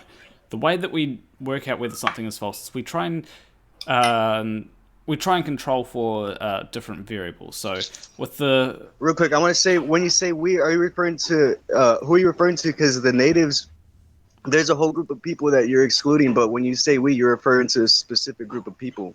Yeah. So who is this we you're referring to? So people mainstream science, right? So people that abide by the scientific method will try and control.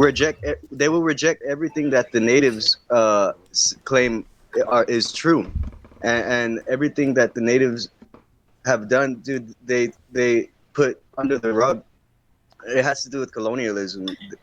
There is truths that are being swept under the rug, and there is a specific group of people who are trying to hold out the truths and hold back truths from certain people. And mass murder is one of them. I'm just saying all this has to do with the flat Earth, because you're talking about what does it even matter? That's what people always ask. What does it even matter if it's flat or not? Yeah, and it matters because it's.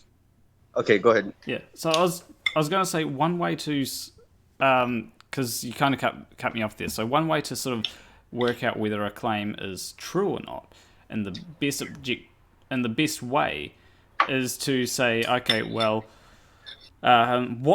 What claims can we test? So take the cooling moonlight, for example. Well, we can say, okay, things do appear to be colder when in the moonlight, but what other factors could be causing this? So you can look at something like maybe it's closer to something where it allows it to retain its heat more often when it's out of the moonlight. And people like Greater Sapien went ahead and tested this, and when he controlled for those variables, he found that there was a stronger correlation between radiative cooling. So that would mean if something has something over it, then it will be warmer. Yes, so if there's something over something to block the moonlight, then it would be warmer. Even if it's a day where there's no moon, even if there is no moon out, it would still be warmer compared to something that was just out in the open.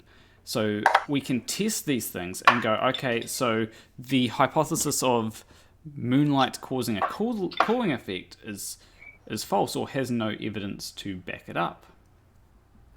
And no, well, that's actually not true. The moon definitely does have a cooling effect, but the thing is, you've got to understand why it has the cooling effect. It's not because the light itself is a cold light. It is actually slightly warm, and it's that slightly warmth that actually exaggerates or accelerates the heat loss of something, because as we know, heat rises at night time. You've got no heat source because there's no sunlight, and so the heat is just naturally rising up as it does, gently and slowly depending on the outside temperature.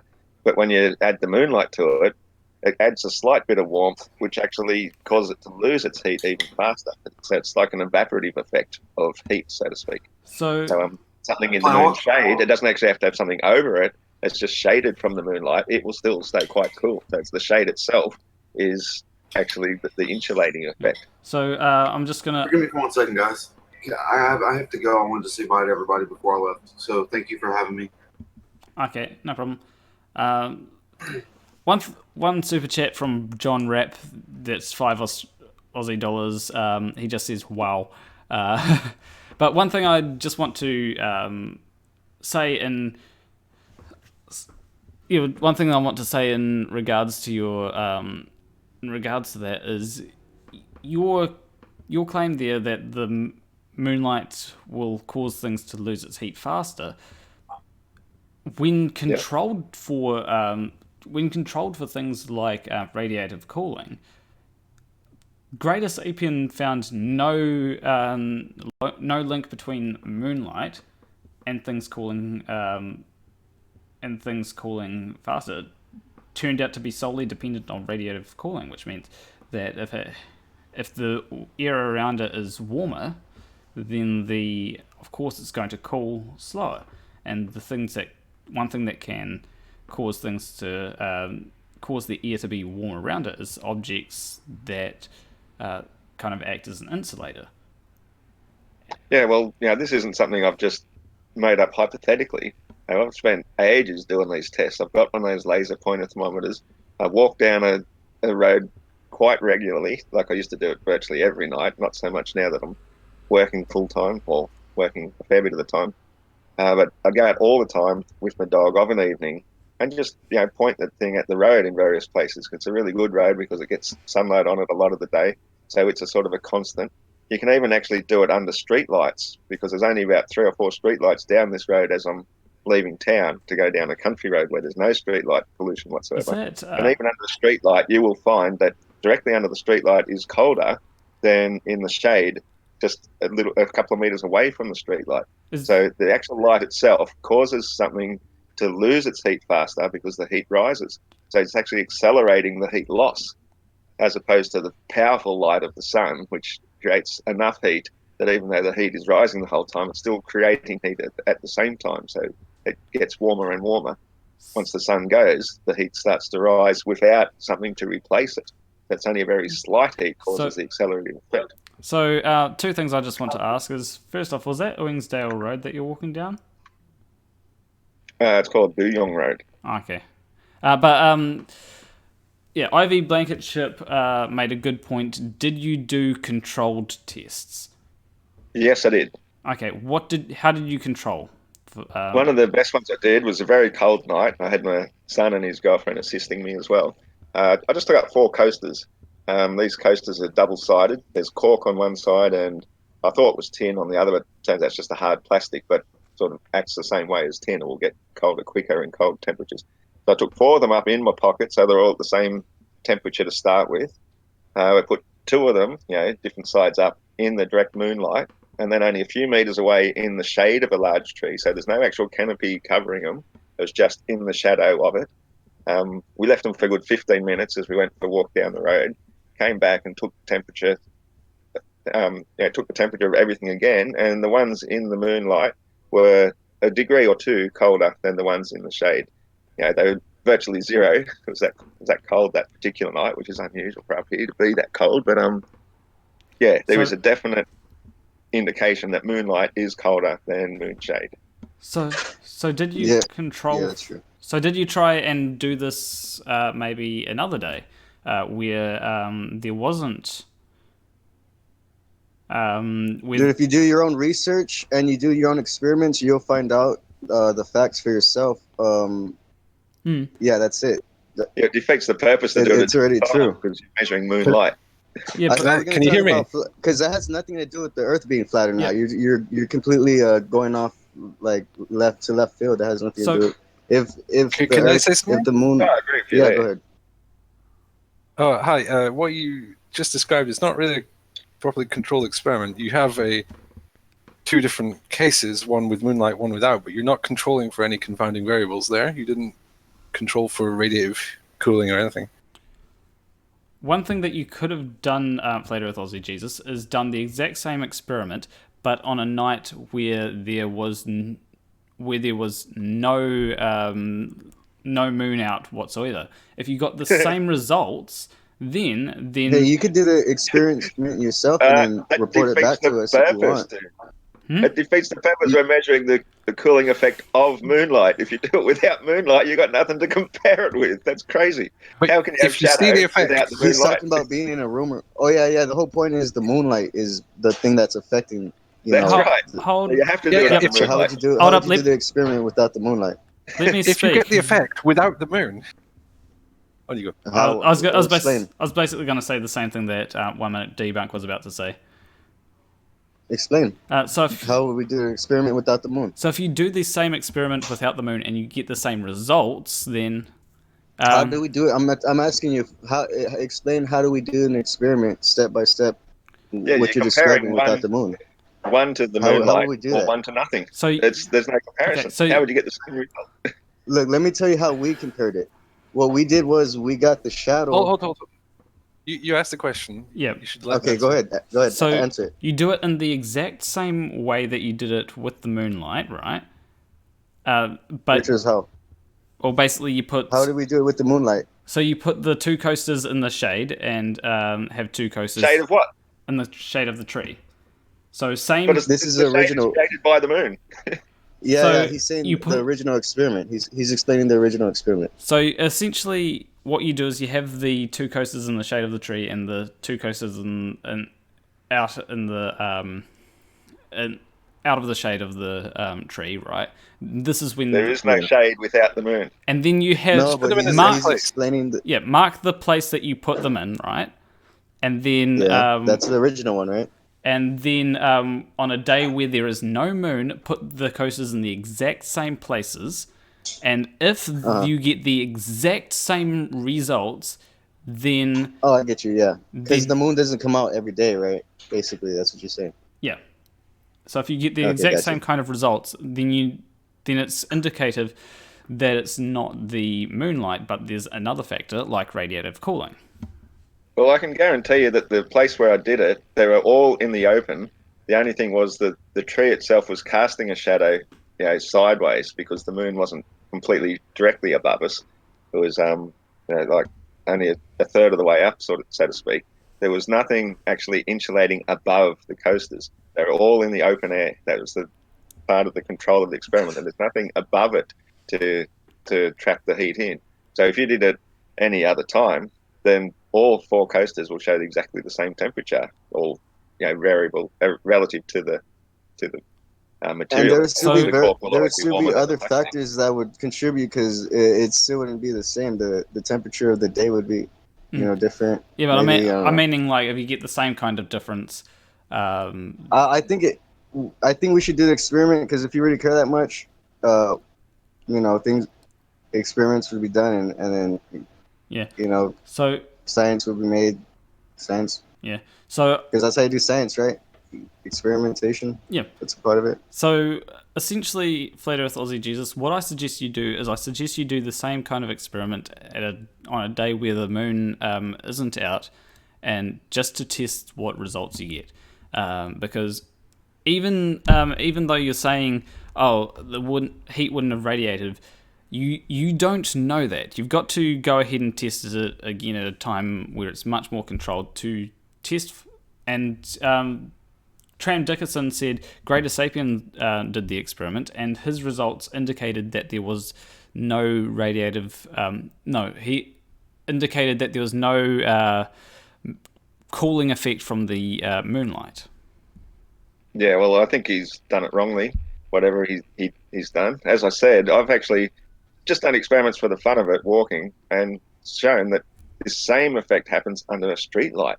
So it just shows that any sort of weak light over night time, as everything's losing its heat, will cause the heat to dissipate or evaporate, whatever, rise up faster than if it's just not given that acceleration force from some sort of light source. And in the case of the moon, it's quite a bright light at night time, and it can make a significant difference. It can actually be 10 degrees cooler in the moonlight compared to the moon shade from something that hasn't been affected by the moonlight yet. There's plenty of places where trees are casting a shadow across the entire road, and from one part in the shade compared to the part in the moonlight can be as much as 10 degrees. Usually an average of about 7 degrees difference. On the grass, for example, then it will drop quite significantly. The grass in the moonlight is much cooler than at a time when it's a moonless night. I feel that just in my feet because I always walk barefoot. So I'm very sort of attuned to the various differences of temperature. So I can tell just with my feet alone the various differences as well. Like feeling the warmth of the road on a cold night as opposed to getting on the cold, wet grass or something. But yeah, I've tested with the laser thermometer on multiple different occasions under various different degrees of moonlight. And I just don't see the point doing it without the moonlight because you're not comparing one thing to another. You're comparing under moonlight, you're comparing moonlight to moonshade. So that's where where it's worthwhile doing it. You have to have a control, right? Because if you don't have a control, then essentially what you're doing is you're testing two different things, and it's like have you heard of? I think there's a logical reasoning, something like ergo hoc propter hoc, something like that. 1 minute debunk. Yeah, that was right. I thought I got the name. Ergo hoc propter hoc. Yep. So after this, therefore, because of this. Yeah. So essentially, you can draw all kinds of wrong conclusions from that kind of thing. Whereas there may be a third factor that you could say, okay, because of A, therefore B, right? That's like the whole gravity thing you were explaining to me, right? I was telling you, you're just drawing your own conclusions from what you're being shown in front of you. Kind of, that's along the same lines. Well, there's all kinds of tests that have been done to show, no, but I'm asking, is that along the same lines of what I was saying, or what you're saying right now? So that you see something and then you just come to your own conclusions because either they told you that or you just misunderstood what you're seeing. So what you do is you say, okay, so A appears to cause B, right? So then what you do is you say, well, what other factors could be causing B? And then you test to see if C could be causing B. If C has shown, if it's not been shown that C can cause B, then you're back at A appears to be causing B. There's no solid, this definitely causes B, because there could always be a number of factors that could be causing B. So you can't ever say, you can't say that A definitely causes B, because wait, real quick, you're losing me. Are you right now referring to that name you were just saying, or are you referring to what we were talking about earlier? I'm referring to the philosophy of how we prove things. So okay, if you want to prove something, is that like the scientific method? Is that part of the scientific method, or it's a philosophy thing? It's the philosophy that behind the scientific method, right? So you can't ever say that something. You can't say that something definitely causes this to happen. So you can say that it seems like. So it seems like gravity is causing things to fall, but we don't know that. And that's where we all have, like, because people say logical thinking. In reality, we all have faith and we believe. But people who want to say that they're logical thinkers or come from academia, they want to say that they don't have faith because they rely on logic. But in reality, they have faith in the things, the logical things that, they have faith in their own logic. So by definition, they okay, that's it. Yeah, I just want to say that you're conflating two different definitions of faith. So there's a trust, right? So I can trust. Wait. What's your definition of faith? My definition of faith is belief without evidence. Okay, what's the widely accepted definition of faith? So can I just point out, words can have more than one meaning. Yeah. So yeah, exactly. That's true. So when it comes to faith, you can say that. Some people say faith is to trust something, right? And I can say, oh, I trust my senses, therefore I have faith in my senses. At that point, it's not actually a bad thing to have faith, if that's what you're using as your definition for faith, because everyone needs everyone needs faith. But when I'm talking about faith being a bad thing, I'm saying that belief without evidence is a bad thing. And that's the trouble, I think, when it comes down to so you don't believe in God, right? Yeah, I don't believe in God. But do you believe the fact that there's multiple dimensions, like provable by mathematical equations? I don't believe in just because someone shows me numbers, something's what it is. But if you believe in scientific laws and rules, I would assume you would believe math formula when you see it. Have you heard that they mathematically proven there's like 12 dimensions? I don't think it's. Can you? Mathematics is not an applied subject. Yeah. So you can't even comprehend like being in anything than what you're experiencing right now, right? Basically.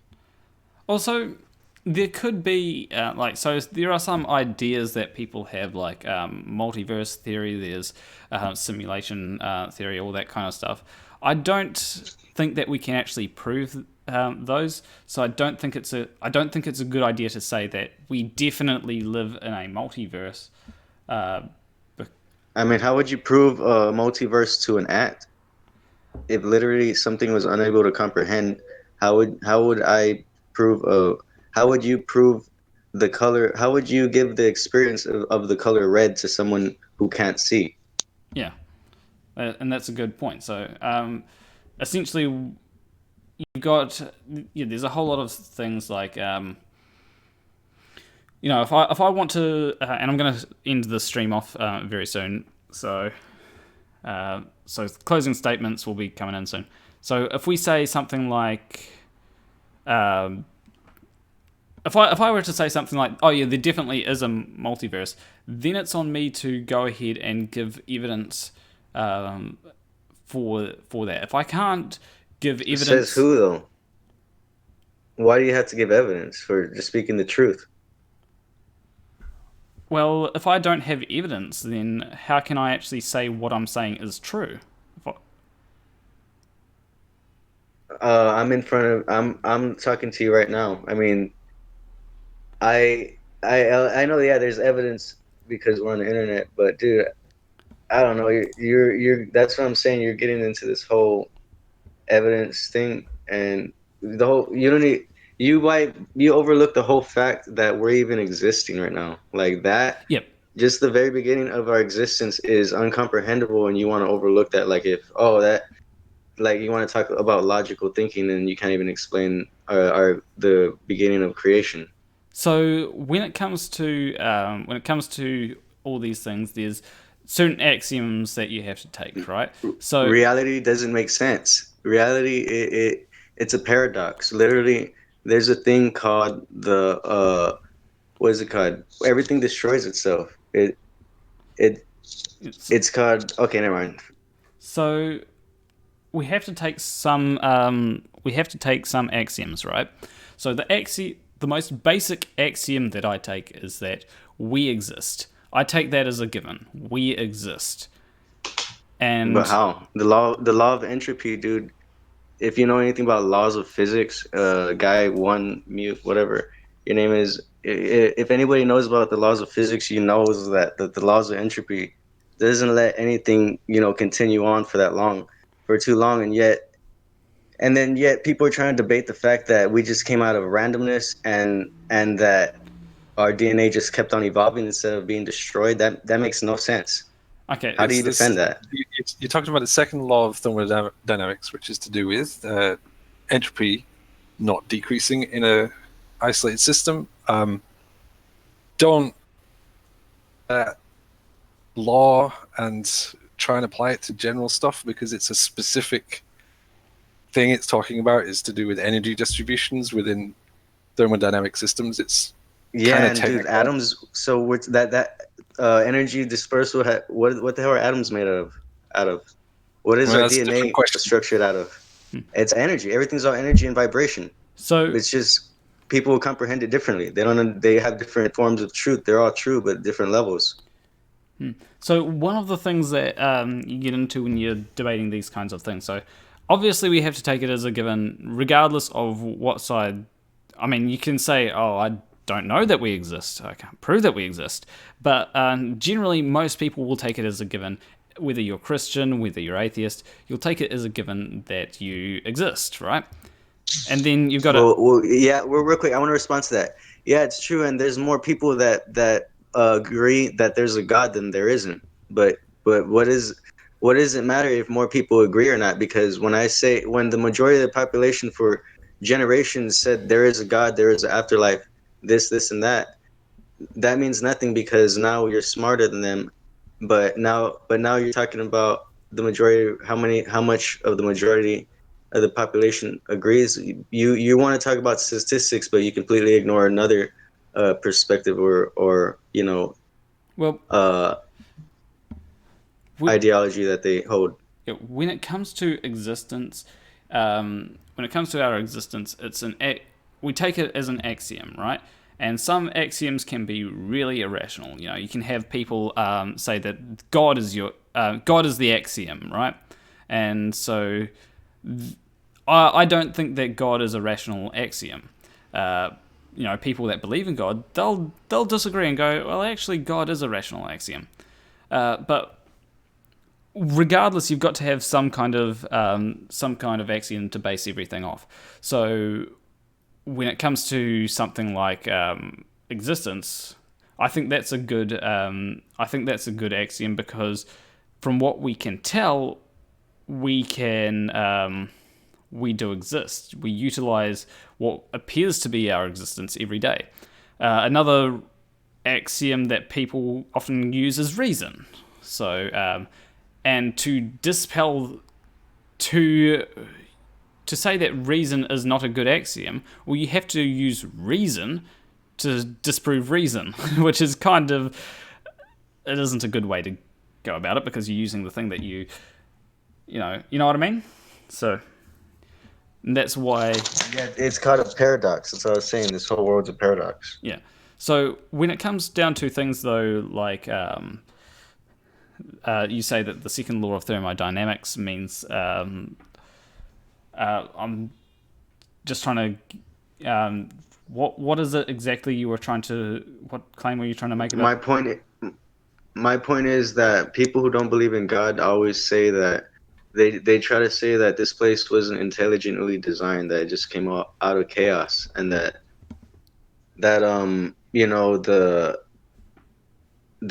life just came out of minerals, and the minerals create DNA and everything happened like that. That's what people who don't believe in spirit world, they go to the Big Bang and to automatically to the one belief that's pushed on everybody, evolution.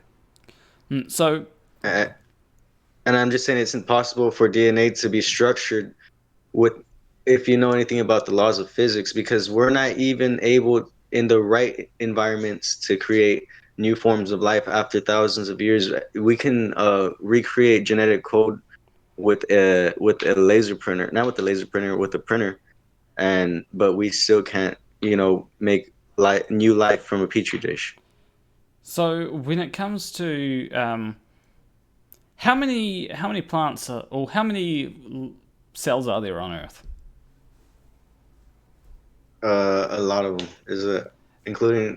There's probably a lot more than I can name. Probably the number unthinkable to me. Yeah, there's a huge number of cells on Earth. So when it comes to the sheer amount of cells, that means that every cell has the ingredients necessary for life. There's more than billions, there's probably quadrillions of cells on Earth. In fact, that might even be the amount that's just in your body alone. There might be way more than that. And most of it's bacteria and fungus. Yeah. So when it comes to all those cells, that means that all the ingredients for this life has existed on Earth for a long time. It was likely that life was going to form on Earth because of the sheer amount of ingredients. it happened that one day there was something that did start a chain reaction which caused life to flourish on Earth, like it has. So it's down to likeliness. It was. You don't gotta tell me your creation story. I was just saying some. I was just pointing out some. What is it called? Some faults or like. I just wanted not faults. I just wanted you to think. Yeah, fallacies. I just wanted you to think about some of the things that you claim to be true, and that's kind of it. Well, one fallacy that I find that is very bad to use is the second law of thermodynamics, to say that this universe had to be created, because usually you have to commit what is known as special pleading fallacy to say, well, second law of thermodynamics doesn't apply to this which caused the universe. If you can show that. Although, if you can show that it's different, if you can show that it's different, then you can possibly use it. But seeing as you can't show that. Wait, real quick. From your own statement that you just made, you agree that the laws of physics can differ depending on the time or situation, right? Like things aren't like the. Do you agree that the one thing that never changes is change itself? Yeah, I would actually agree with that. So do you agree that the laws of physics themselves can be changed? They can change. Because but you there's just a said it logical... right now. You were just saying that who knows if the thermodynamics was even a thing before the Big Bang. That's what you were just saying right now.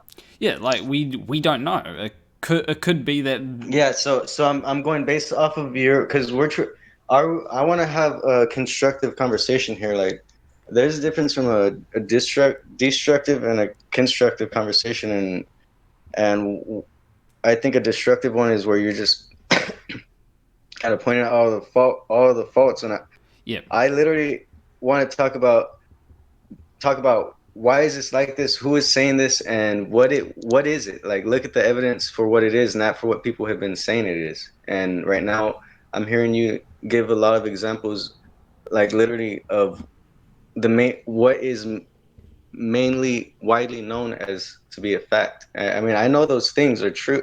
I know those things are said by people and are agreed on to be true, but I want to think about it more, because I'm telling you, if you think about it logically, and then you start to go on to say, well, who even knows? And then when I start to try to go into that, you don't want to go into it, dude. So there's, as I said, there's certain axioms like existence that I take.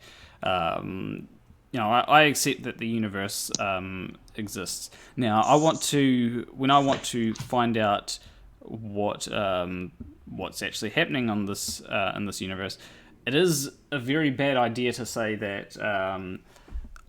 It is very bad to have certain axioms like if you what's I don't really know the definition of axiom. Can you tell me so I can not be in the circle? It's kind of so I can be in the circle. It's kind of like things that you take to be true. Okay. So like a belief. It's just something that's self-evident, that it's like a fundamental truth. Yeah. So what's wrong with you saying belief? Because when you say axiom, to me, if I simplify the word down, it would be a belief, but you don't want to call it that. It's like 1 Minute Debunk said. It's more self-evident than anything. So if you self-evident. Okay, simplify that word for me now, because this is one thing I've noticed with people who like to hide behind intellect. Words can mean a lot of things to different people, and also it has to do with everybody doesn't know the words. Like I'm not. I think you're asking a really good question. That's really fair. Take what Planarwalk said. He, as an axiom, accepts that he exists. I mean, I assume you also accept that. It's sort of just generally accepted. Now, you could say, hey, I don't accept that axiom. I don't consider is myself to exist. But at that point, what can we talk about? I don't understand. Wait, so axiom is something that we agree on to be true? Yeah, just a very fundamental, basic truth that people agree on. Now, you don't have to accept an axiom. If I say an axiom And is what's that so I wrong with consider the word myself to belief? exist, What's so wrong with the word it's belief? different to a belief. I guess you could say an axiom is a belief. I don't think that would be incorrect. But yeah, it's because a they're different interchangeable, thing. right? The words are They're interchangeable. not interchangeable because you can believe things that aren't axioms. Yeah, so if I can say that I believe the Earth is a globe, right? And that wouldn't necessarily be my axiom. You can have that as an axiom, but it would be a terrible axiom to have. Well, you said self-apparent. What does that mean? So what that means is anybody looking at it will say, yeah, I can agree with that. It's like people used to say the Earth was flat thousands of years ago. Everybody would agree on that. Would that be an exit, whatever at that time, at that point in time? It's generally you want to go as fundamental as you can with axioms. So it's more of making a statement about. So the reason why I exist as an axiom is because that's about as fundamental as you can get when it comes down to the nitty gritty. Some people say. Some people have the axiom of God and say, well, God is causing everything to happen, and that's their axiom. And that would be an axiom that I disagree with. But they say, well, it's evident that God exists. Generally, What's the difference from saying God and science? If God's everything, what's the difference from saying God and science? So that comes down to definitions, really. So I generally, if someone talks about God, I generally assume that they're talking about some kind of sentient being. I do not think that the universe has any inherent sentience. I think that sentience has been formed out of the universe, like myself, you, and stuff like that. But I don't think that the universe itself has any inherent sentience. Wait, so you don't know you don't understand the law of observation, like the act of observation changes that which is being observed. You don't do you not know about that? That's like You're scientific talking about stuff. the observer effect Yeah. in physics, in quantum physics. That's Yeah, quantum physics, the yeah. word observed is very poorly chosen in that case. It doesn't actually need to be observed by a person. It's just Yeah, and this is where we get into interacted with. pseudoscience. This is where we get into pseudoscience. So People in power, it's all part. Dude, knowledge is power, and people who are in power want to stay in power. I've been at school. I know how things work. They overcomplicate things on purpose. I'm really intellectual, and they put things a certain way for people to obey. Well, quantum physics is actually just really hard. Well, yeah, They that's don't make true. it I know hard on that. purpose. It's No, hecka dude. weird. So you don't believe in you don't know that there's what is it called, pseudoscience going on right now with quantum physics. There, you don't know what a supercomputer is, quantum supercomputer. well, I think that from what I know, there are some people that do use like Deepak Chopra. He is a great example of using pseudoscience and when referring to quantum mechanics. But then there's other people who actually study this who actually know what they're talking about. But I am interested in what you have to say about pseudoscience and quantum computing. What do you? Um, real quick, I want to just add on to it, what you were saying. That's why I was saying science is a religion, and a lot of people nowadays are indoctrinated to it from a young age. You know, because of the school systems around the world, people want to act like okay. Let me see the supercomputers. You don't haven't heard of CERN? I've heard of. They have large hadron colliders, and they're supposedly looking into different dimensions, and they're using convex lenses in order to see interdimensional beings. This is all scientific work. Yeah, I'm just talking about science stuff and pseudoscience, because y'all talking about you want to talk about physics and stuff. Well, I'm talking about the law of observation, and then you start trying to tell me this other stuff, and I'm saying, yo, there's a lot of motherfuckers who are saying a lot of fake shit, and one of the ways people are confused, if they don't know what the hell if they don't understand the technology, if they don't understand what the hell they're talking about, they're just gonna believe whatever. And I understand the law of observation. If you want to talk about it, I want to talk about that, because you're saying, and if you don't understand it, then I don't think you should talk about it. And I'm willing to, whenever whoever's ready. Well, I responded about the CERN thing. I responded about the CERN. Yeah. It's quantum computing and large hadron colliders. So you're gonna have to. I'll have to look into this after the show, but because I'm gonna finish up real soon. So I just. All right. Okay. Sorry. So yeah, when it comes to, I think that in closing statements, I'm essentially going to say that there is a lot of pseudoscience, and so you've got pseudoscience when it comes to people saying, "Oh, this works because this, that, and the next thing." And the next stream I'm going to have is going to be one which is going to be about.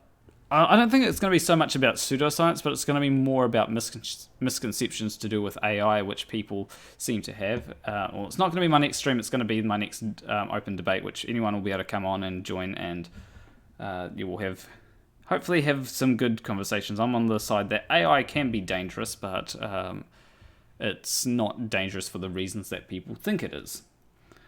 Yeah, I heard you talking about the deepfake thing. I was just looking into that stuff. Yeah. So I think that AI is not... It's dangerous because people can be dangerous.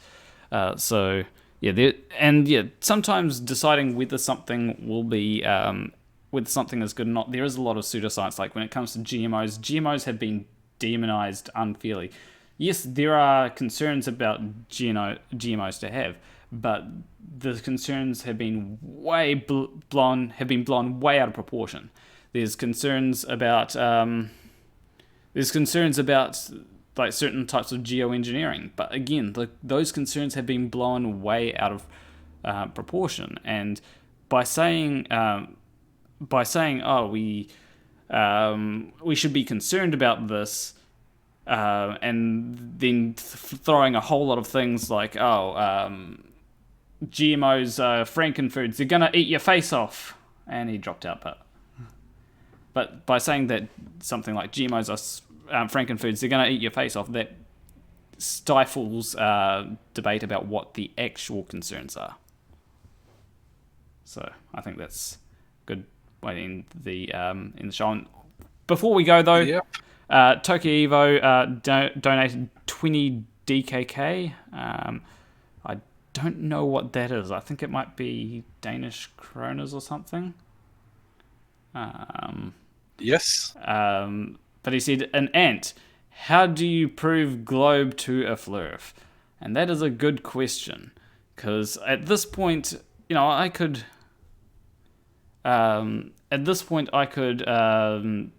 and take a photo of ships going over the horizon, but flat earthers tend not to believe that, because they want to believe that the earth is flat. You'd think that if flat earthers were searching for the truth, they'd believe what they see, regardless of where it leads. And that's what I stand by. If you say that you're looking for the truth, you got to accept all evidence, regardless of where it leads. And I think that's it for the stream. Yep, gone through all the super chats. So anyway. Leave a like and subscribe if you liked that stream. Leave a comment letting me know if you think that the AI stream would be a good good debate to have. I think it is going to be a good debate. Other people will probably not think that, but if you want to, You're going to give us the final statement, are you? Because I'm having a bit of a discussion with a few people in the comments section here. Yeah, a lot of people really aren't understanding. But yeah, anyway, if you want to wrap it up, that's up to you. Yeah, I'm wrapping it up. So essentially, if you want to join the debate about whether AI is good or bad, be sure to join the Discord. Link is in the description. If you want to help me out, because all help is appreciated, you can always join my Patreon. I believe that there's a link to that in the description.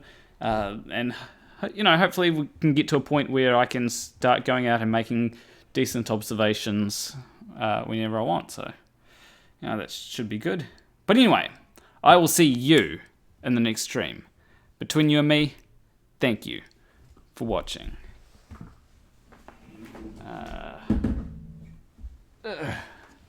Any requests for music?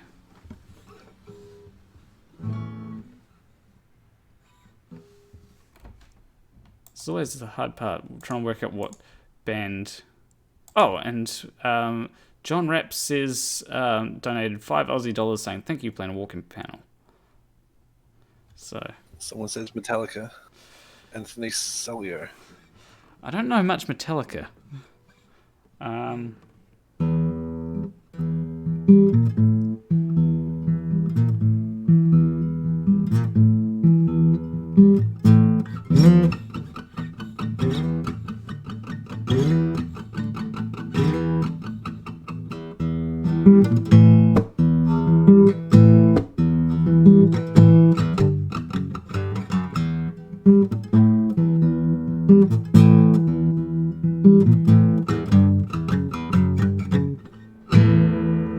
Shit. That last note was wrong.